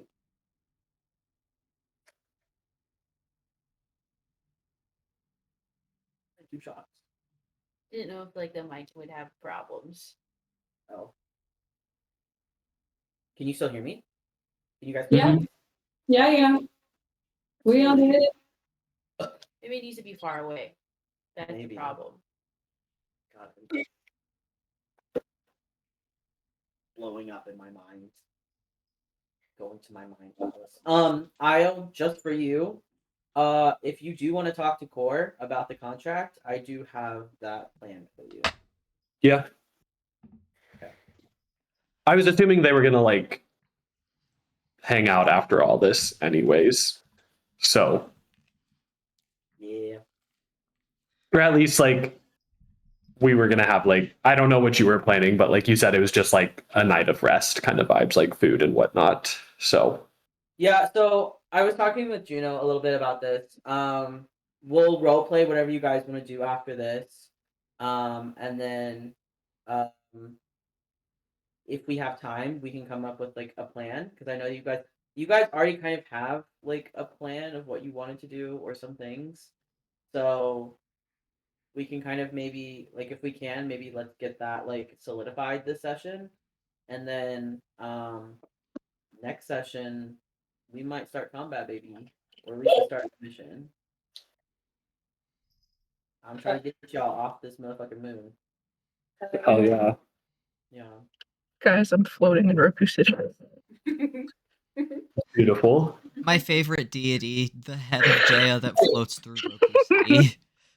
Yeah. It's like Wizard of Oz, but It's the best iteration of Holy Mother Jaya of Roku City is just floating head. Floating head. With Yeah. that one photo of Jaya. That is one of my favorite stickers. I love it so much. I feel like we need to start utilizing like more images of each other as meme formats. I agree.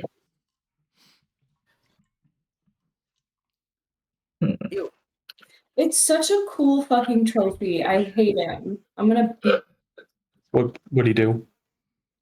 it. Max one. Did you get like P2, P3? Lando's P2. Nice. Yeah. So we got one of the trophies, just not the big Just not the one. big one. He got the medium sized one. I think Tucker's getting F1 pilled, you guys. Yeah, I was like, Never been F1 pilled. I just know it. Tucker into this a long time ago, okay? Tucker's been You exist by it in proxy enough, you just kind of learn information. yeah, I was gonna say if I haven't heard Lando Norris in so long, and that's kind of weird because yeah, this bitch would talk about him all the time. I Yeah, love you to don't learn have- about my friends' hobbies through osmosis. Right. he did good. He did good this weekend. Like it wasn't bad. He had a rough weekend. Oscar took him out of the sprint race. They both didn't finish in the points, but yeah. It's not like, well, Can you guys stop fucking raw nasty style on the couch and get back to D&D? It was crazy to see that from two different angles. From two different angles? I was literally just thinking that. I'm telling you, we would be so unbearable if we lived together. I think it'd be very bearable. Right. I was like, I'm a big fan of that. So Call it Caspian the way it's bearable. Oh wow, that's crazy. Wait, that one goes on the list, I think. They're so cute. Everybody shut up. I think we're bearable. Oh, okay. Yeah, I didn't really catch that part either. I was too busy trying to airplane that like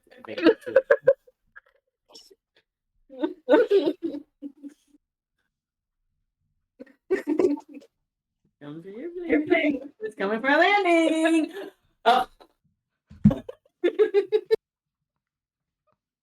Okay. Are we ready? Mm-hmm. Okay. Yeah. Tucker's stone-faced. Mm-hmm. Just thinking, how do I finesse the three-way? How do I finesse the three-way? How do I finesse the three-way? Let's go. Let's go. I feel really yeah, I'll roleplay anything with you guys. Don't you worry. Yeah, I know that's Belle right. will sit in the cuck chair.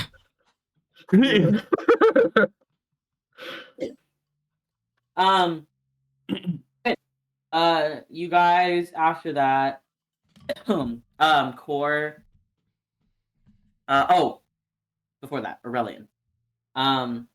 Aurelian comes up to you guys after the assembly meeting as everybody is leaving. And introduces themselves. They nod to you, Io. They remember you and everything. You remember Aurelian is a very serious person.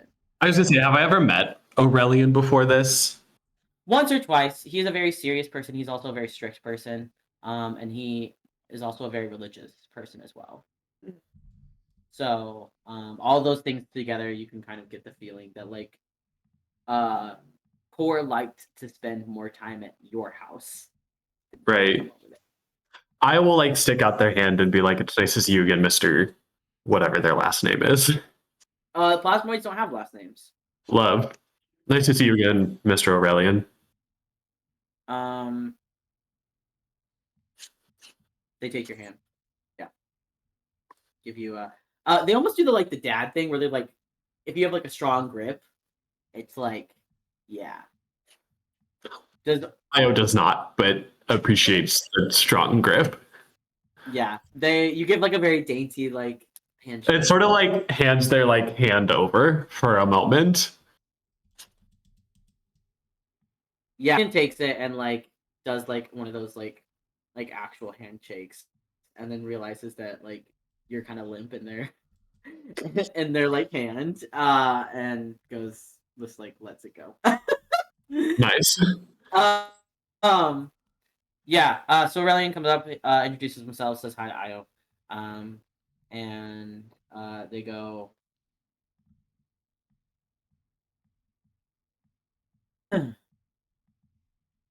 I'm trying to see if I can get a deeper version of the Kermit voice. You got it. That's so good. I really like that. Your dad speaks down here. Down here. They go.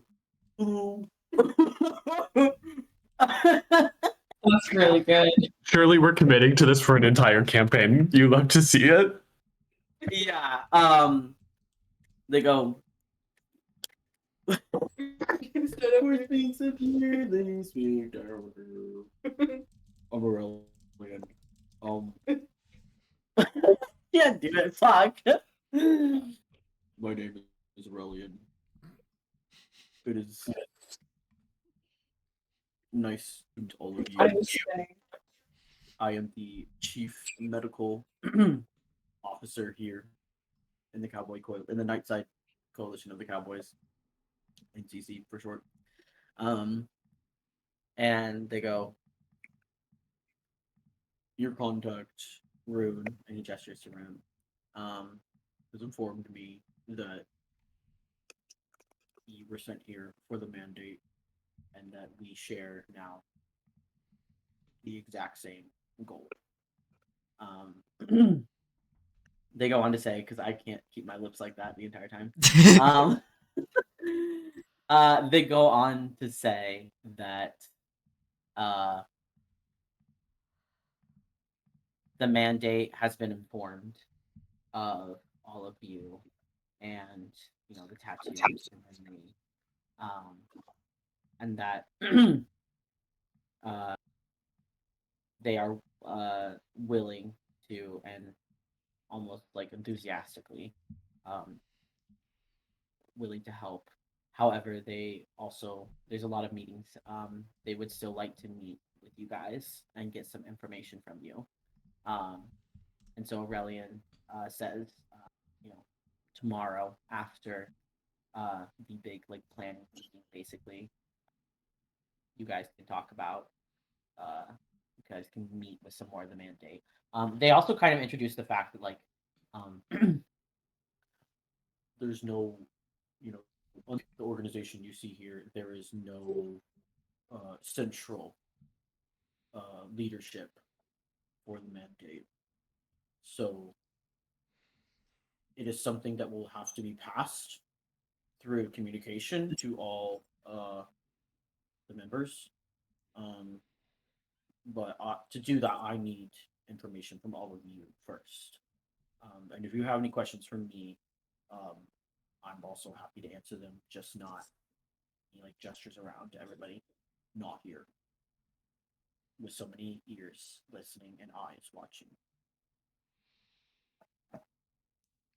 Would you remind me? The mandate was just that, like, throughout the galaxy group who was willing, like, possibly okay with protecting us. That like Rune was a part of, Cora's dad is a part of.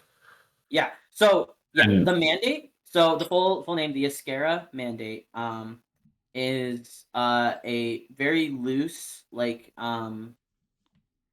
group of people that like there are different groups of them clustered in each of the realms, and from the it's unclear a little bit about how these things, how it came to be, but information was able to be passed down about the approximate location of each of these relics after the war.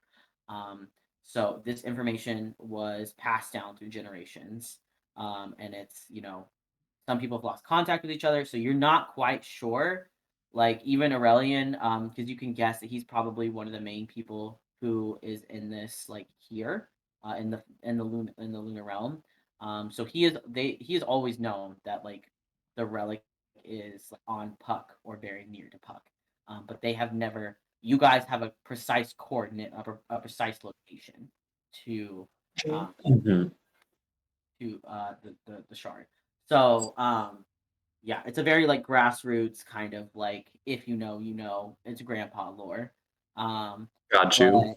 it is something that was like kind of passed down through generations with the intention of like keeping away like that location from people who might use it for harm. Got you. So yeah. And Rune is not a member of it. He is more of like a consultant. So he knows of it, and he knows who to contact for it, but he like doesn't have any of the information that they have, basically. Heard. Yeah. Does that make sense to everybody?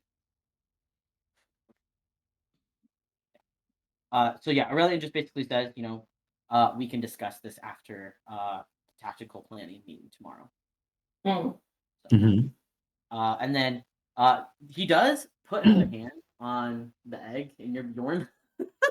And he kind of like bows his head and like closes his eyes. And you guys see as they do that, kind of almost like chill comes in the air. The room drops, maybe like a degree or two in coldness. And after like he does that for a second, he looks back up at all of you. and you guys see for the first time he's a very like stoic, like very serious man. He smiles, and he goes, the boss inside is doing very well. Solaris thanks all of you for taking care of her most sacred, you know, uh, animal companion. And you guys get the sense that moths, at least Io and Mel, you would know that moths are one of Solaris's symbols of power. Um, so she, like, they particularly watch over the moths, and the moths kind of um, interact with Solaris's magic a lot. So they're very integral to the lunar ecosystem. So you guys get a little bit of a blessing on the egg to make sure that it does not. It has. I'll say it has advantage now on Constitution saving checks should you drop it. Oh, thank God. For whatever reason, whether you drop it or somebody else tries to kill it. Yeah. So, hell yeah. Core, goes, thanks, dude. And he goes, Captain, and or Captain. Where's pizza here? Is just pizza over here, Captain. Captain. And yeah, goes about his day. So, I think at this, Core turns to all of you, and goes, and kind of like, it's kind of obvious, I think, to the people who to Mel and Io. Well, maybe not Io, but like, yeah, maybe Io and Mel. But Core goes, and nods towards Ares and goes, Ares will show you guys to your quarters. I need to discuss some technical and get ready for the technical part of the mission. And they gesture to you, Io, and they go, would you like to accompany me? Oh yeah, I suppose. Ares is not even trying to hide it. They were not supposed to be you guys is like showing you to your room and everything. It was supposed to be Core. Oh wow. So they just get like annoyed as fuck. And they yeah, just kind of give like all of you a like this way. And they turn around and start walking.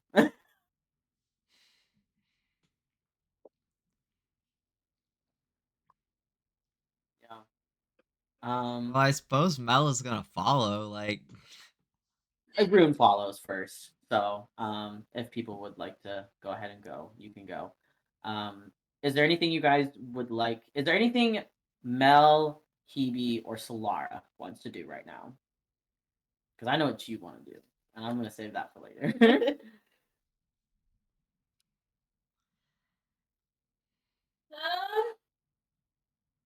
I think Solara will just kind of very quietly like look at Orion and be like, "Thank you," and just kind of like leave it there.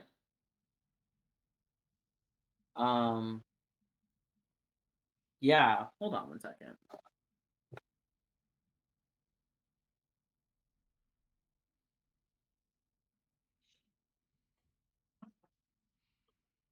Hold please. I'm doing that.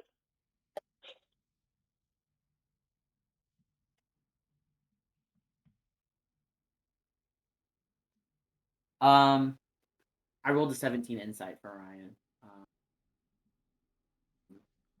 He is, I think, just gauging how you feel after that whole you are being boiled a little bit alive uh, by the Cowboys, and then also by the people that perhaps I think to Orion, like,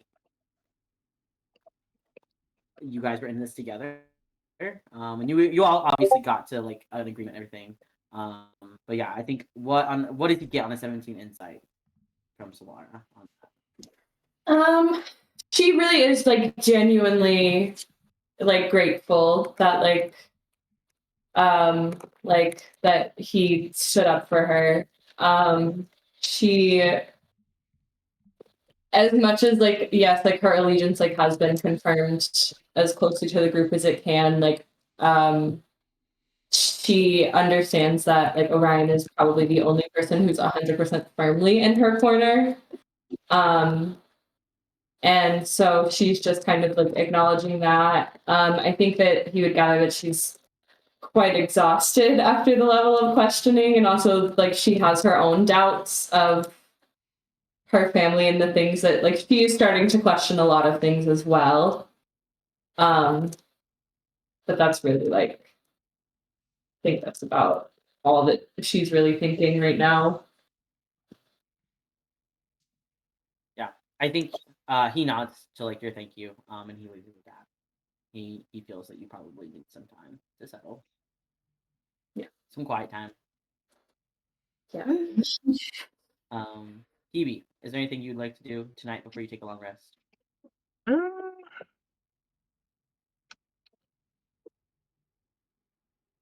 mm,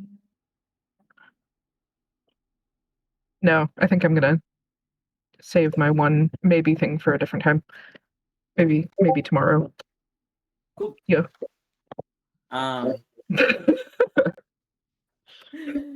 Yeah, I mean,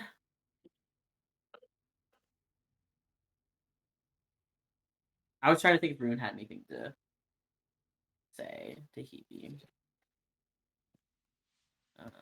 I mean, you guys, you did discuss, I think, in the garage, like about like the memory and stuff like that. So, A little bit. I don't think because we had to retcon a little bit.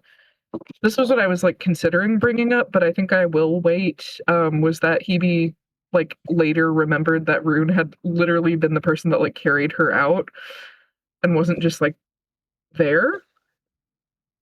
okay, I got something for you. Oh boy. So Aries shows you guys to your rooms. Mel, was there anything you wanted to do like before that, or do you just like are you gonna go to your room?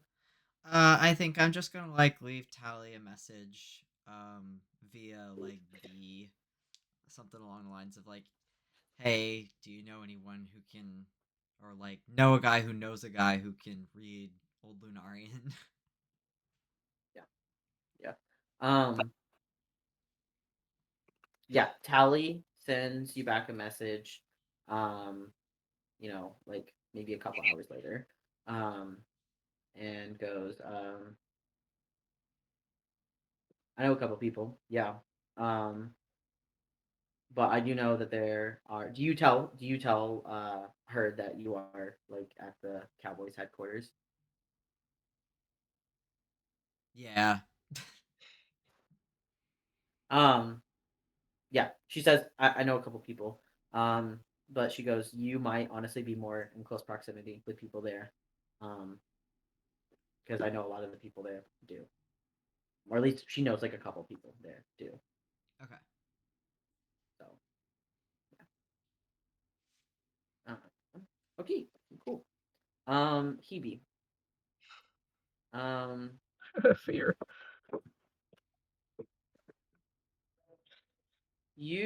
I don't know what Hebe's doing.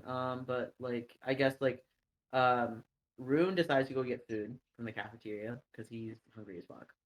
And so I don't know how or whatever, but like, you see that like he goes to the cafeteria and then kind of like, walks a little bit farther. Because the cafeteria is almost like the way a lot of these like buildings or areas of the like base are set up, or as they're jutting out from this like giant like cone shaped cavern, basically. So almost like beehives on like the sides and stuff like that. And so the cafeteria has, a section of it that's kind of a little bit more unfinished, but it juts out even farther into the cavern. So it's like you could like just sit down and swing your legs over and uh, sit with your legs like swinging above the cavern, just like basically sitting out like on like a ledge. Um, and Rune goes to like sit there. If you want to bring this up to him, or if you want to like have that conversation in a private manner. Well, I mean, yeah. It would be really funny if you set all that up and I was like, no, I'm good. No, like I do realize once I said that, I was like, well, Hebe would have to do that.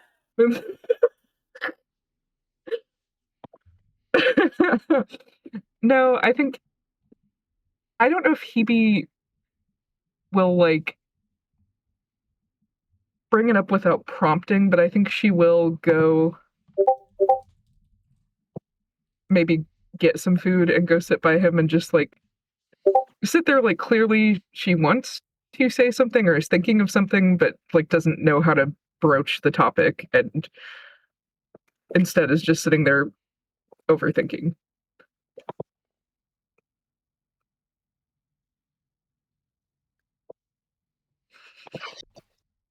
I think you sit down next to Rune. Do you like say hi or anything, or do you just like sit down? Probably just sit down. Yeah. You see he like is sitting out the cavern, just like looking over and like eating like a sandwich or something. And he does like kind of you can tell that he knows that you're sitting down next to him, but he doesn't turn to you at first. And then he kind of gets the sense that you're like overthinking something. And he swallows his bite and he goes,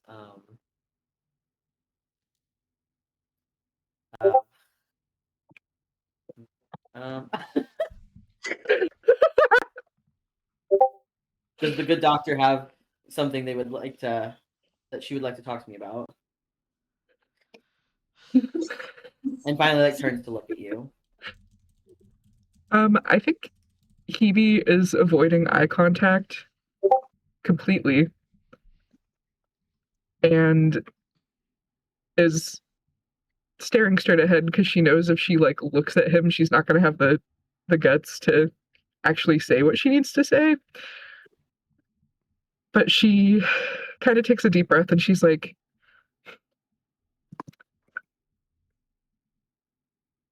I think I remembered something else about the day the cult was what is the word I'm looking for? The ritual. Do what? Are you sorry, was the word you were looking for like the ritual or Yeah, but like the day the cult got like disbanded or dismantled. There we go. Thank you. I think I remembered something else from the day the cult was dismantled. I know you said you were there, but were you the person who actually rescued me? make an insight check? Okay. 17. That's good. Yeah. You see Rune freezes.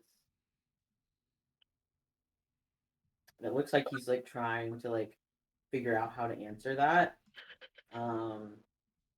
Because well, obviously that's never a like that's not a it's not actually a conversation that he has with a lot of people because he goes and he does these things, but he doesn't talk to the people afterwards. There's no aftermath for him. He kind of is just left alone to deal with how he feels about the situation. And so because it's mission to mission and stuff like that. After the arcane hunters are brought in for the biggest danger, and then they're taken out because they need it elsewhere. So you ask, you say like, were you the one to like rescue me? And he swallows his sandwich and he goes,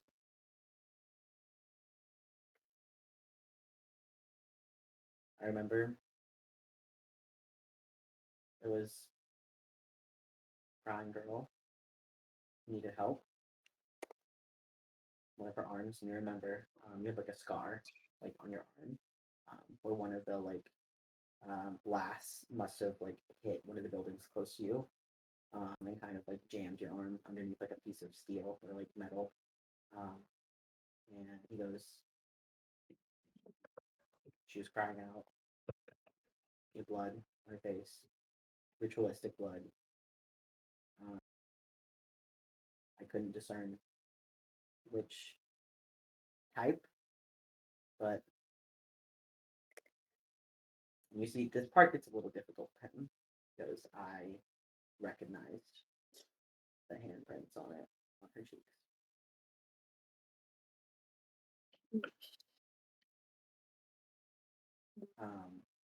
He goes, she needed help, so I helped her. And like he finally like turns to like look, like he's still like looking at you while he says that. He goes, you don't seem like that girl anymore.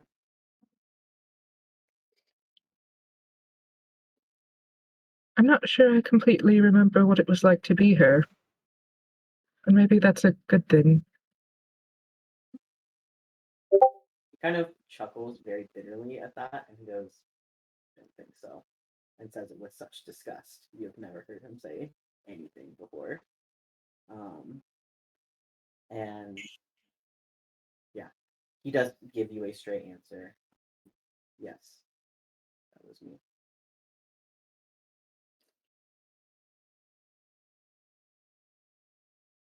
I gotta think of what I want to say next. Hold on.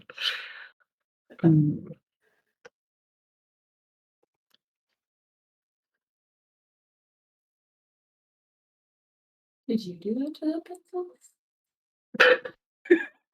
What? Okay. I think. Do you feel he takes a long time to answer, say something?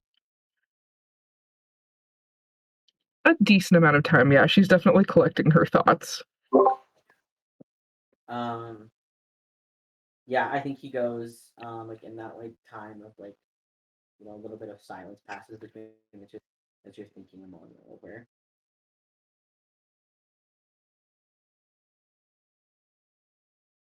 He goes,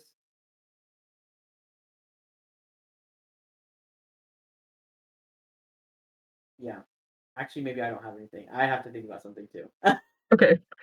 I think she's gonna kind of halfway look over at him, like she's still not, like the idea of making eye contact right now is making her want to kill herself. So she's kind of like halfway looking over at him so she can see his face, but she's not staring at him dead on.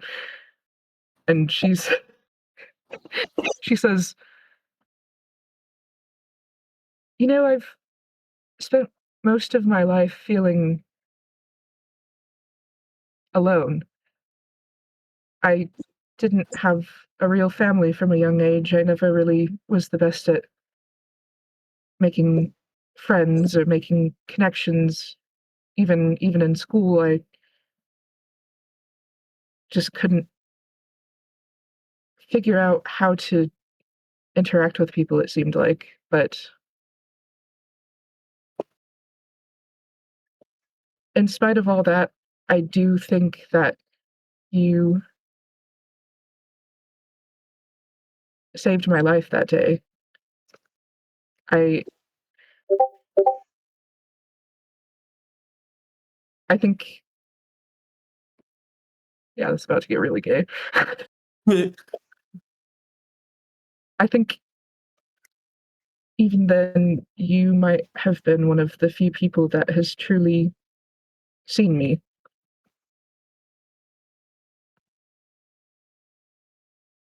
And even though I'm not that girl anymore, I think you still see me now, and that's not something I'm used to.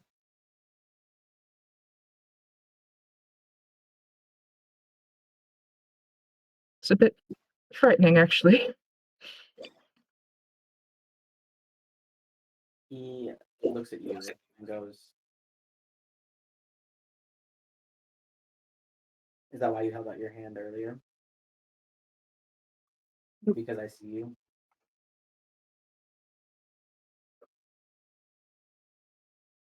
Yes, and because, in all honesty, I don't know if we could do this without you. I know I couldn't.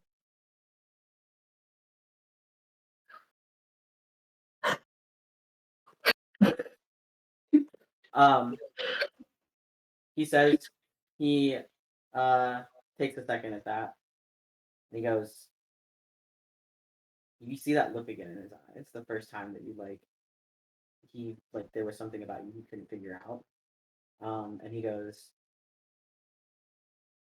you want to hear another secret?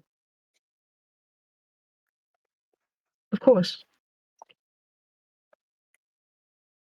He gets a little bit closer and kind of points out people to you, in the cafeteria. There's little kids going about. There's people eating, military people laughing together, nurses that just got off a shift.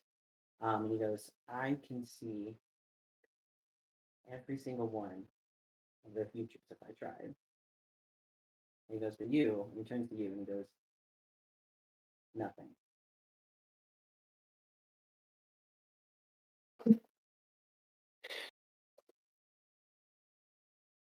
And what about your future? Can you see that? Make an insight check. Ah, that was an 8, so no. What is it? It was an 8. Advantage? Advantage for being gay. For a lot of ability in this moment. What? Does the council rule for advantage? Advantage. Okay. I'll fuck it up. That was a 14. Better.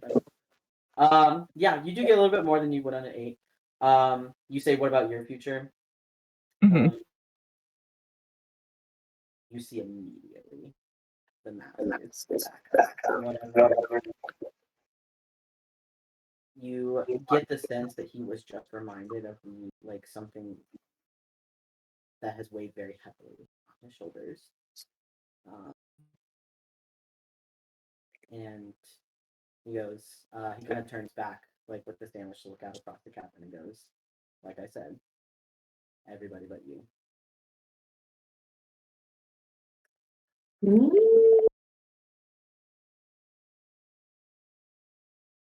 I don't think Hebe's gonna push it any further. I think she's just gonna sit there quietly and keep eating her food.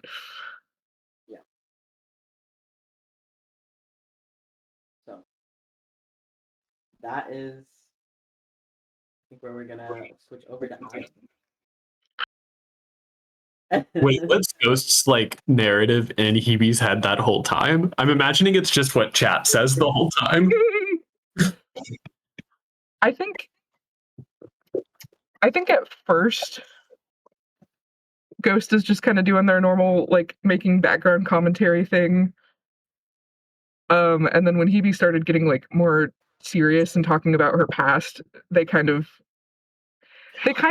were letting her have some space to have that conversation, but they were also just really curious what was going to be revealed, so they kind of just hung back. But I think now that Hebe's just sitting there silently, again, Ghost is probably in her head ooh, you made him upset. What did you say? Oh. He's Yeah. in the middle of their crisis, and you're like, shut up. Shut up.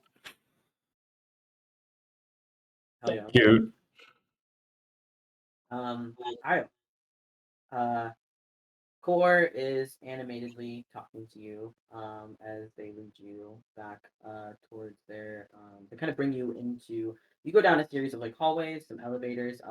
Everywhere you go, they say hi to Core. People are happy to see them. And you guys it's like you're in the middle of having a conversation, and it feels just like whenever you guys were kids, when you're friends. And Core is conversing back and forth with you, and in the middle, yeah, and then damn, I can't get it right again. Start with Kermit. You can get there. You gotta start at Kermit, build up to Core, and then you can build up to Aurelian. Thank you. Yeah, I'm glad that you perceived that. That makes me want to kill myself a little bit, but to love is to be known, I guess. Yeah. Core is in the middle talking to you, and he's like, yeah, and then we did this, and we did this. Oh, hi Barry, how are the kids? And he's like, and then we did this, and Aries, oh, he was so funny, or they were so funny, and oh, hey John, how are you doing? um, so it's just like, random ass people like will like cut into you guys' conversations. And yeah, they lead you down a series of hallways and some elevators. And you guys go a little bit deeper into the like cone shaped cavern. And you finally get off on a floor where it feels like it's more, mechanical. It looks like a lot of the generators and utilities and things are down here.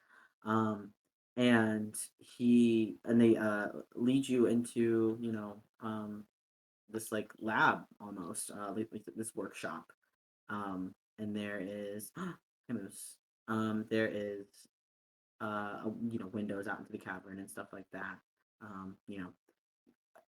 Papers are everywhere on his desk. You see there's like an electric lamp still up. There's computers, hard drives, tech stuff. There's little, yeah. It's a mess in here, but it's like an organized mess. Is this your office? Yeah, this Wow, well, is you always wanted one.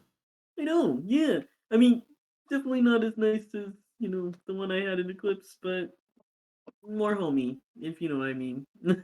Well, that's something to be grateful for. Yeah. Can I like what is like is there anything like Core's like working on? Can I look at like the papers? Yeah, make a perception check.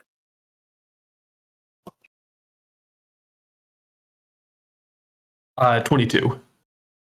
Yeah, front and center, where like kind of there's like a light, that is like shining onto like this like little almost looks like a little like bug, little like jitterbug, but it's like a mechanical little jitterbug. And you can see like around it, there's like carefully laid tools, like little like tweezers and things like that they've been using. Yeah, so that's what you on a 22. That is what they're working on. Cute. What's this? He like goes, oh, and he like you see they have like a little they pick up a tool and they press a little button on it, and the little like jitterbug like lights up and like gets up like a beetle, and then puts like its wings out, like its little mechanical wings, and like starts like flying over like around them. And Core kind of like makes a little like hand out like this for it to like land. And they go, oh, this is actually one of my more fun projects. It's for the kids here. And they gesture, like kind of out the window up, and they go, it's for them to learn about the wildlife, even though, and they get a little sad at that, and they go, even though they can't really experience it much anymore. And you get the impression this is like a little like robot. Uh,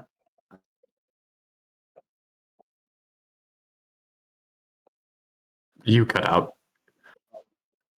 you see also as it lands. Can you hear me still? Mhm. Okay. It starts making a little like almost like cricket like sound. Cute. Yeah. So did you hear what I said that it was for? Oh, for the kids, yeah. So they can like see the wildlife. Well, you should talk to Mel about it. It almost I bet they'd have some opinions on ways to improve the flat and whatnot with all the flabby stuff. Yeah. I hadn't thought about that actually. Yeah. They seem to be very knowledgeable with that sort of thing. And Well, it's always been above my head. me too. we we were more interested in, well, the rocks, the caves, climbing, things like that.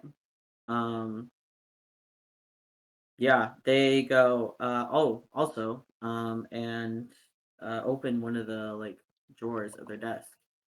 And they go here, and you open it. It's like all like tied up in like a little like ribbon. And it's like real paper.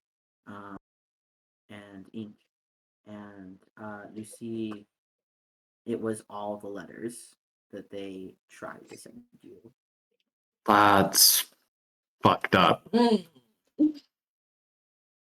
want to open one of them? Uh, I don't think so. I think I will just tell him like, I'm sorry they didn't come through. I'd rather you just tell me now though than me read these papers. Yeah, you see like a smile grow on their face. And they go, I won't get the details right, but I can give you a little synopsis if you want. And they kind of like run through a little, just like one or two of them, kind of animatedly. Talk about like their first, like real success in like in doing tech with Puck, and also about just like getting used. Like a lot of the first like letters were getting used to being in the Terminator. So it's much warmer there, and plasmoids actually do much better in cooler, cold places. So they had a hard time adjusting to the temperature, and yeah, just like being in a very busy place, and not like on the night like where they're used to being, where there's silence and wildlife and things like that. Yeah. I wish I could have been there for you. It seems like I missed out on a lot. No, it's not your fault, and I know that. And now, and they like gesture like widely to like outside the window, and they go, "Now everyone knows that too. It was quite a speech you gave." I'm glad it worked out. I'm glad I got him on our side. Tell me about the contract before we get into anything else. They nod and they go, "I was just about to say, you." And so they grab a like little like mini portable hall projector from one of the ends of the room, and they turn it on, and it kind of like folds up into a like projected contract, or like the projected version of the contract. And they go, the exit clause here is what I was talking about. And they put their finger towards it, and you see this was the part that you I think made an Arcana check, and you knew that it was something was magically hidden in the contract, but you didn't know like what type of magic, like where it came from, Yeah. what was hidden. And so it is an exit clause, and it reads, and here I'll put this into the chat too, just so you guys have that, or whoever is taking notes. It reads, if this contract is breached suddenly, defined as without at least a 24-hour notice, Eclipse Technologies may claim any magical use of the signing parties as its own, and therefore it lies within the power of Eclipse management to use the undersigned parties' magic as see fit. This clause will become null and void if one of the undersigned parties agrees to immediate and permanent employment under Eclipse Technologies. So basically what it is saying, it means any spell or magic that you or Core have cast since your termination, which we'll define as you throwing the ring into Grimm's mouth, Eclipse has also gained the ability to use that spell or magic for whatever they want. Which basically means whatever you guys like cast, they now have like somebody in Eclipse management now has the ability to use that magic. Do they have access to like where we cast it, or is it just that it like the spell? They get access to like the spell in the way that like a wizard does. Yeah, like they can. So basically, not in the way that a wizard does, but almost like a like magical transfer. Like they get like one they get one use of that spell. So like when Tucker's spell fizzles when they fail the survival check or whatever, it like automatically goes to them and they can use it. Yeah, they don't have to make the survival check that you have to make. So yeah, Yeah. for example, you use the like what was the one that you used with Susan? I don't remember. I think it was I want to say it was like a cure wounds or something like that. Yeah, it was a cure wounds. Yeah. So then they get access to the cure wounds. Does this imply like they know where, like the way the ring was tracking me, that they can like access that? No, they can't access your location. They can only access whatever magic you use. So like this, it helps them less with lower level spells like, prestidigitation or things like that. Right. But like let's say you do like a big spell. Like Right. you use some sort of like the power from the shard. This now gives them that same amount of power that they're able to access like magically within themselves. I see. And the it's saying basically that they can do that. The clause ends if one of the three of you, since you are all three the undersigned parties, decides agrees to immediate and permanent employment under Eclipse Technologies. So like if one person agrees to it, then that doesn't exist anymore? Yeah, the exit clause is like not activated anymore. So because Dia is still there. Well, Dia's under contract too, so it's not permanent employment, I don't think, right? Correct. You are exactly correct. So Dia is still under contract. So they are not subject to like this like same like siphoning. They are basically siphoning your power. Right. But Core doesn't really use magic, right? And neither does Dia. So Core like has like artificer type of magic. Yeah, so they have built a lot of the mechanical technical stuff, and this is what they'll tell you as they're reading this off too. But once they discovered that clause, they stopped like infusing stuff. So Right. only like there's other artificers there who can infuse like these mechanical things that they've made. And then yeah, you're magical. Dia is not inherently magical like you are, but like you have not seen them in a while, so like Right. no, you can't say for sure. I see. Yeah. Well, that ain't no good. Is there to get out of it? Besides, obviously that. Yeah, that kind of sucks, honestly. Yeah. They go, I brought this to Aurelian, to, my father, Enceladus, even Gree, the most magical people here, and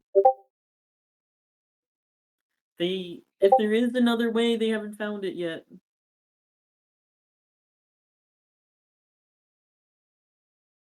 Well, that's fine. My magic don't work anyways. We'll stop using it. Ain't no purpose. Doesn't serve no good. Yeah. They look at you and they go, "Oh, I always thought your magic was beautiful."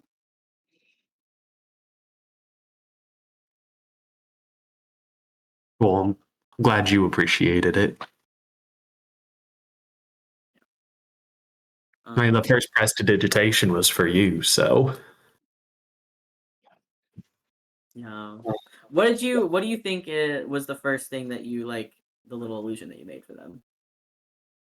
I bet it was like we were in a cave somewhere and like one of the it like collapsed in on itself a little bit, and so I like sprung up like a little bit of a light to like so it wasn't like completely pitch black in there. Yeah. Yeah. Yeah, they go. Yeah. Well, I guess they kind of already got this one, don't they? And I will like flick off a bunch of those lights in like this little room. Yeah. They go, "Yeah, I won't lie to you. I did kind of piss my pants whenever that happened." Yeah, I knew. You didn't say anything? No. Well, glad to know that I can pee my pants in front of you and you'll still like me. That's great. Phrases I did not expect to hear today. I think I will just like grab their head again and like hold their head, like pull them down and like hold their heads together again, like forehead to forehead, and be like, I'll always like you. Yeah. Give me an insight check.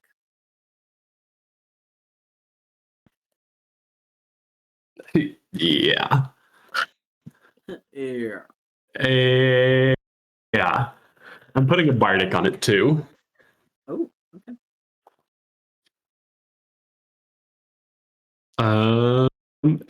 Insight. 27. Well, fuck. You see, like, I'll always like you. Actually, I'm gonna do something too. I'm gonna roll a little bit too. Oh my god, that is literally. Okay.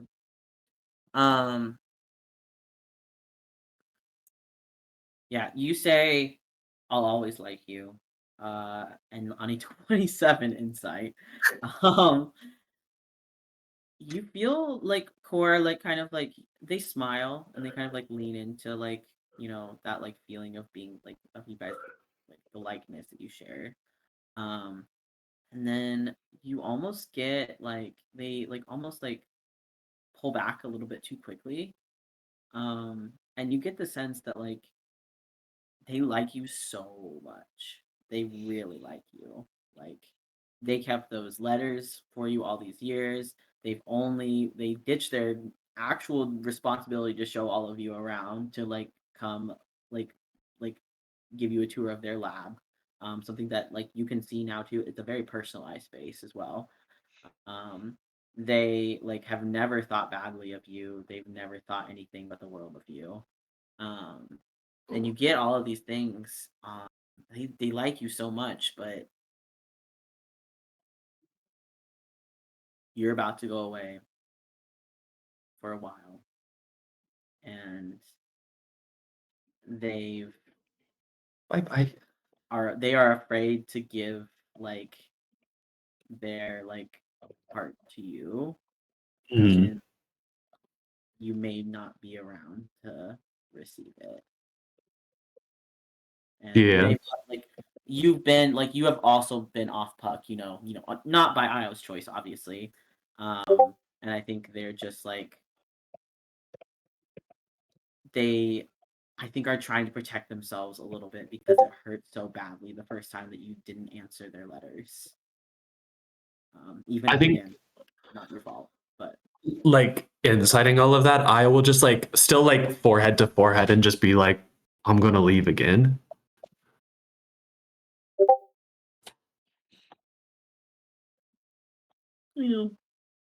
I don't think there's any way I get through this and not have to keep leaving.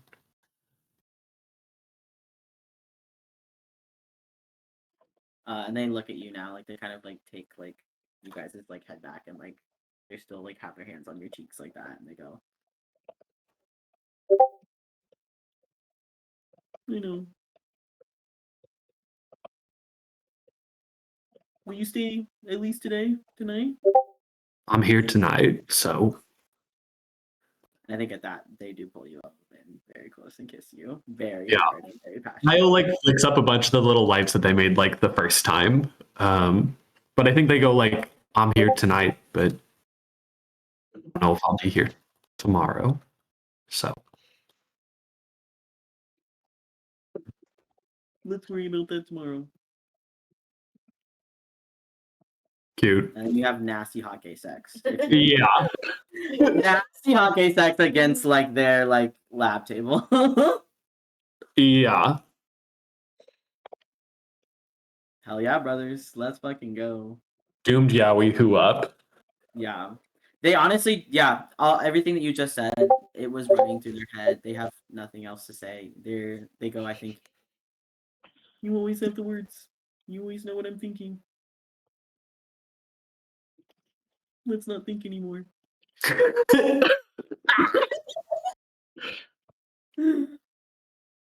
Yeah. Yeah. Okay. Well. I didn't know we were gonna get sex today. Hooray! Why wouldn't you? They were fucking on the dance floor. Like, Yeah. We're kind of like, this has kind of been a very erotic session, you guys. How are we feeling out there? I'm into it. Bricked up. Break the Risky fuck up, likes y'all. it. bricked up. We got Biscuit. Alright. the three tenants. We got Solara, Orion, power imbalance, Hebe and Rune, age gap, Io, core, size difference. So That is something I did want to note to you. They are a plasmoid, so they can enlarge if they wish. Is all I have to say. Or make smaller. Your choice. they do an assortment of tricks that night. Triple penis action. I was gonna say there's nothing like missionary or like straight or even just like penis on vagina about this. So Yeah. I think we talked about it, like core did not do much while Io was gone, but I think core gets the sense that like Io Been around. has been around, yeah. has seen the sights and the sounds of the galaxy, and has brought it home. Not brought it home.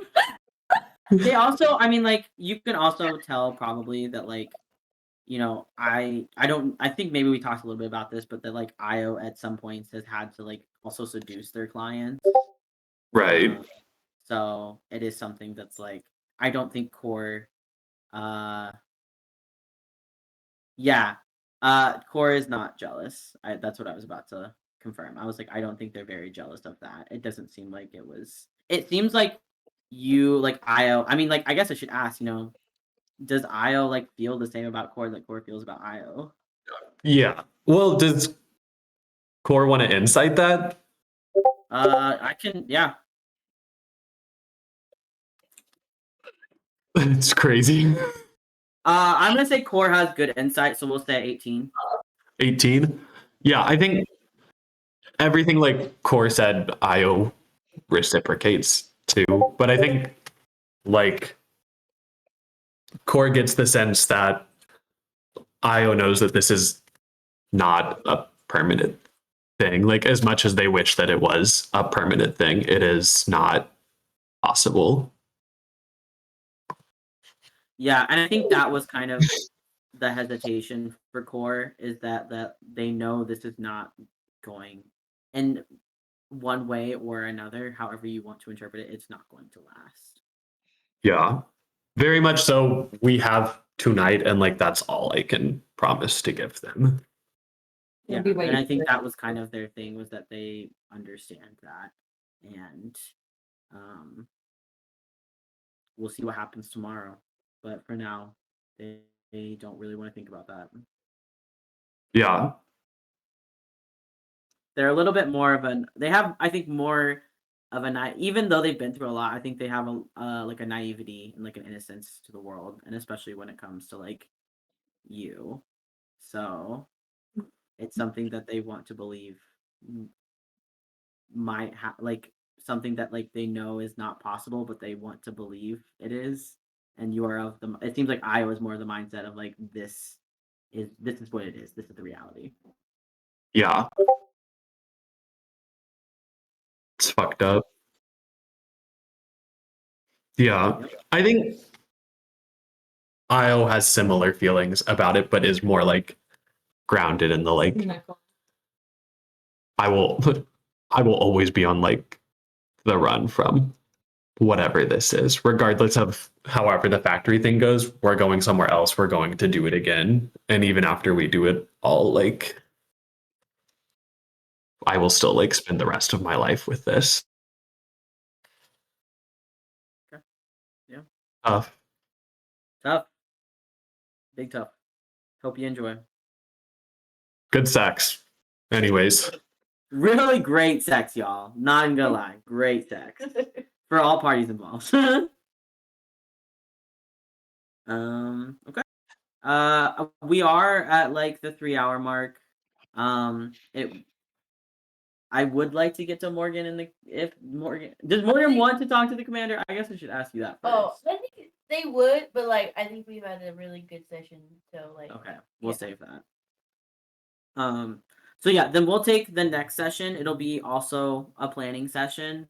Since we didn't get through all of it today, so we'll go through what Morgan wants to do. You guys will go through the tactical meeting. That's where we're gonna make the plan for combat. You go through the mandate meeting, and then that next session will be on the mission. Hopefully within three-ish sessions, you guys will be off puck with Shard and Deeply sad. All right. We'll see you guys. Good. That was crazy. Yeah. Hope you guys enjoyed. It was okay. Okay. I hear and I accept this opinion, and it doesn't. So normal about it. Me personally, I'm learning and thriving and flourishing. Yeah. So this is a safe space, and anyone can express any opinion they want, even if it's wrong and stupid and bad. Well, that's just crazy. I was just trying to flourish, but that's my bad. Y'all mind if I flourish? Yeah. Yippee! Well, lots of hot gay sex all around, guys. Good job. Not enough. Nobody's having hot fucked gay it all up. Yeah, no, I was like, Too soon. It's not. Slow burn Yuri. You must learn. No, yeah, I was like, Solara and Orion have to be slow burn. There's no other option. I won't take anything more. I feel like Hebe and Rune also kind of have to be slow burn. Slow burn Yuri means like imploding Yaoi. Yeah. I will tell you my favorite trope is a slow burn. So if it is good. Yeah, we will. Don't worry, you're all gonna cook. You're all gonna saute a little bit. And I love it. It needs to be slow. Yeah. Yeah, it was a good session. I mean, we got about as much as I figured we would done. Mm-hmm. Yeah, I always forgot we take a long ass time. Well, I feel like it was productive though. I feel like it was at least a good session for group bonding, having that moment in the break room and being character development, where everyone is at. Are we in this together? Yeah. Thank you, Kibo, for the High School Musical. Yeah. Yeah. All right. Well, we have dinner in an hour, and I wish to have hot. Is that what they're calling it these days? Well, it is. We have a reservation actually. Mm-hmm. For hot gay sex. For hot gay sex. Okay. Whoa. That's it. That too. We got an appetizer. We got dinner. And we got dessert. I don't know. No. Me and me, Juno, Karina, and Josh are going on a double date. That's right. Yeah. Oh. Hell yeah. So that'll be fun, but it's literally It's gonna be Karina and you talking, and Josh silently listen. I told Juno this exactly before.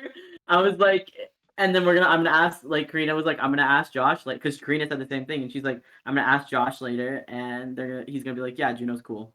Right. And in fact, I was gonna say the same exact thing about Josh. Yeah. And this is what we must endure. Yeah. Oh, yeah. All right. Well, if you guys want to stay on longer, you can. I'm gonna Thank you. I'm gonna go autoclave some mouse shit. Ew. Okay. Oh my God! Actually, hold on. Happy birthday, dear Sam. Oh yeah! Happy birthday again, Sam. Happy birthday! Happy birthday, Raven. Happy birthday! Happy birthday. It was our birthday, so we could party too. Hey. Yeah. I'm sorry I couldn't give Mel some hot gay sex on their birthday. Them and Aries could be up to something. You don't know that. I would saute that. I would saute that.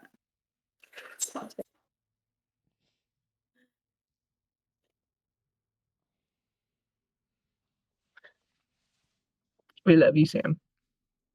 Very much.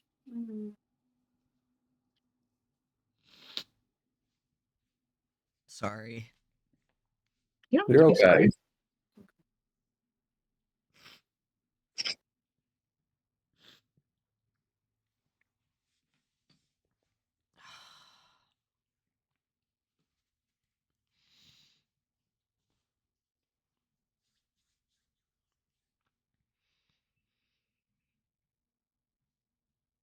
It's tough when there's a bunch of crazy fucking shit happening right around your birthday. Yeah. Yeah, by design. I was gonna ask, you don't have to talk about it if you don't want to, but I saw you were at the UPS store, like with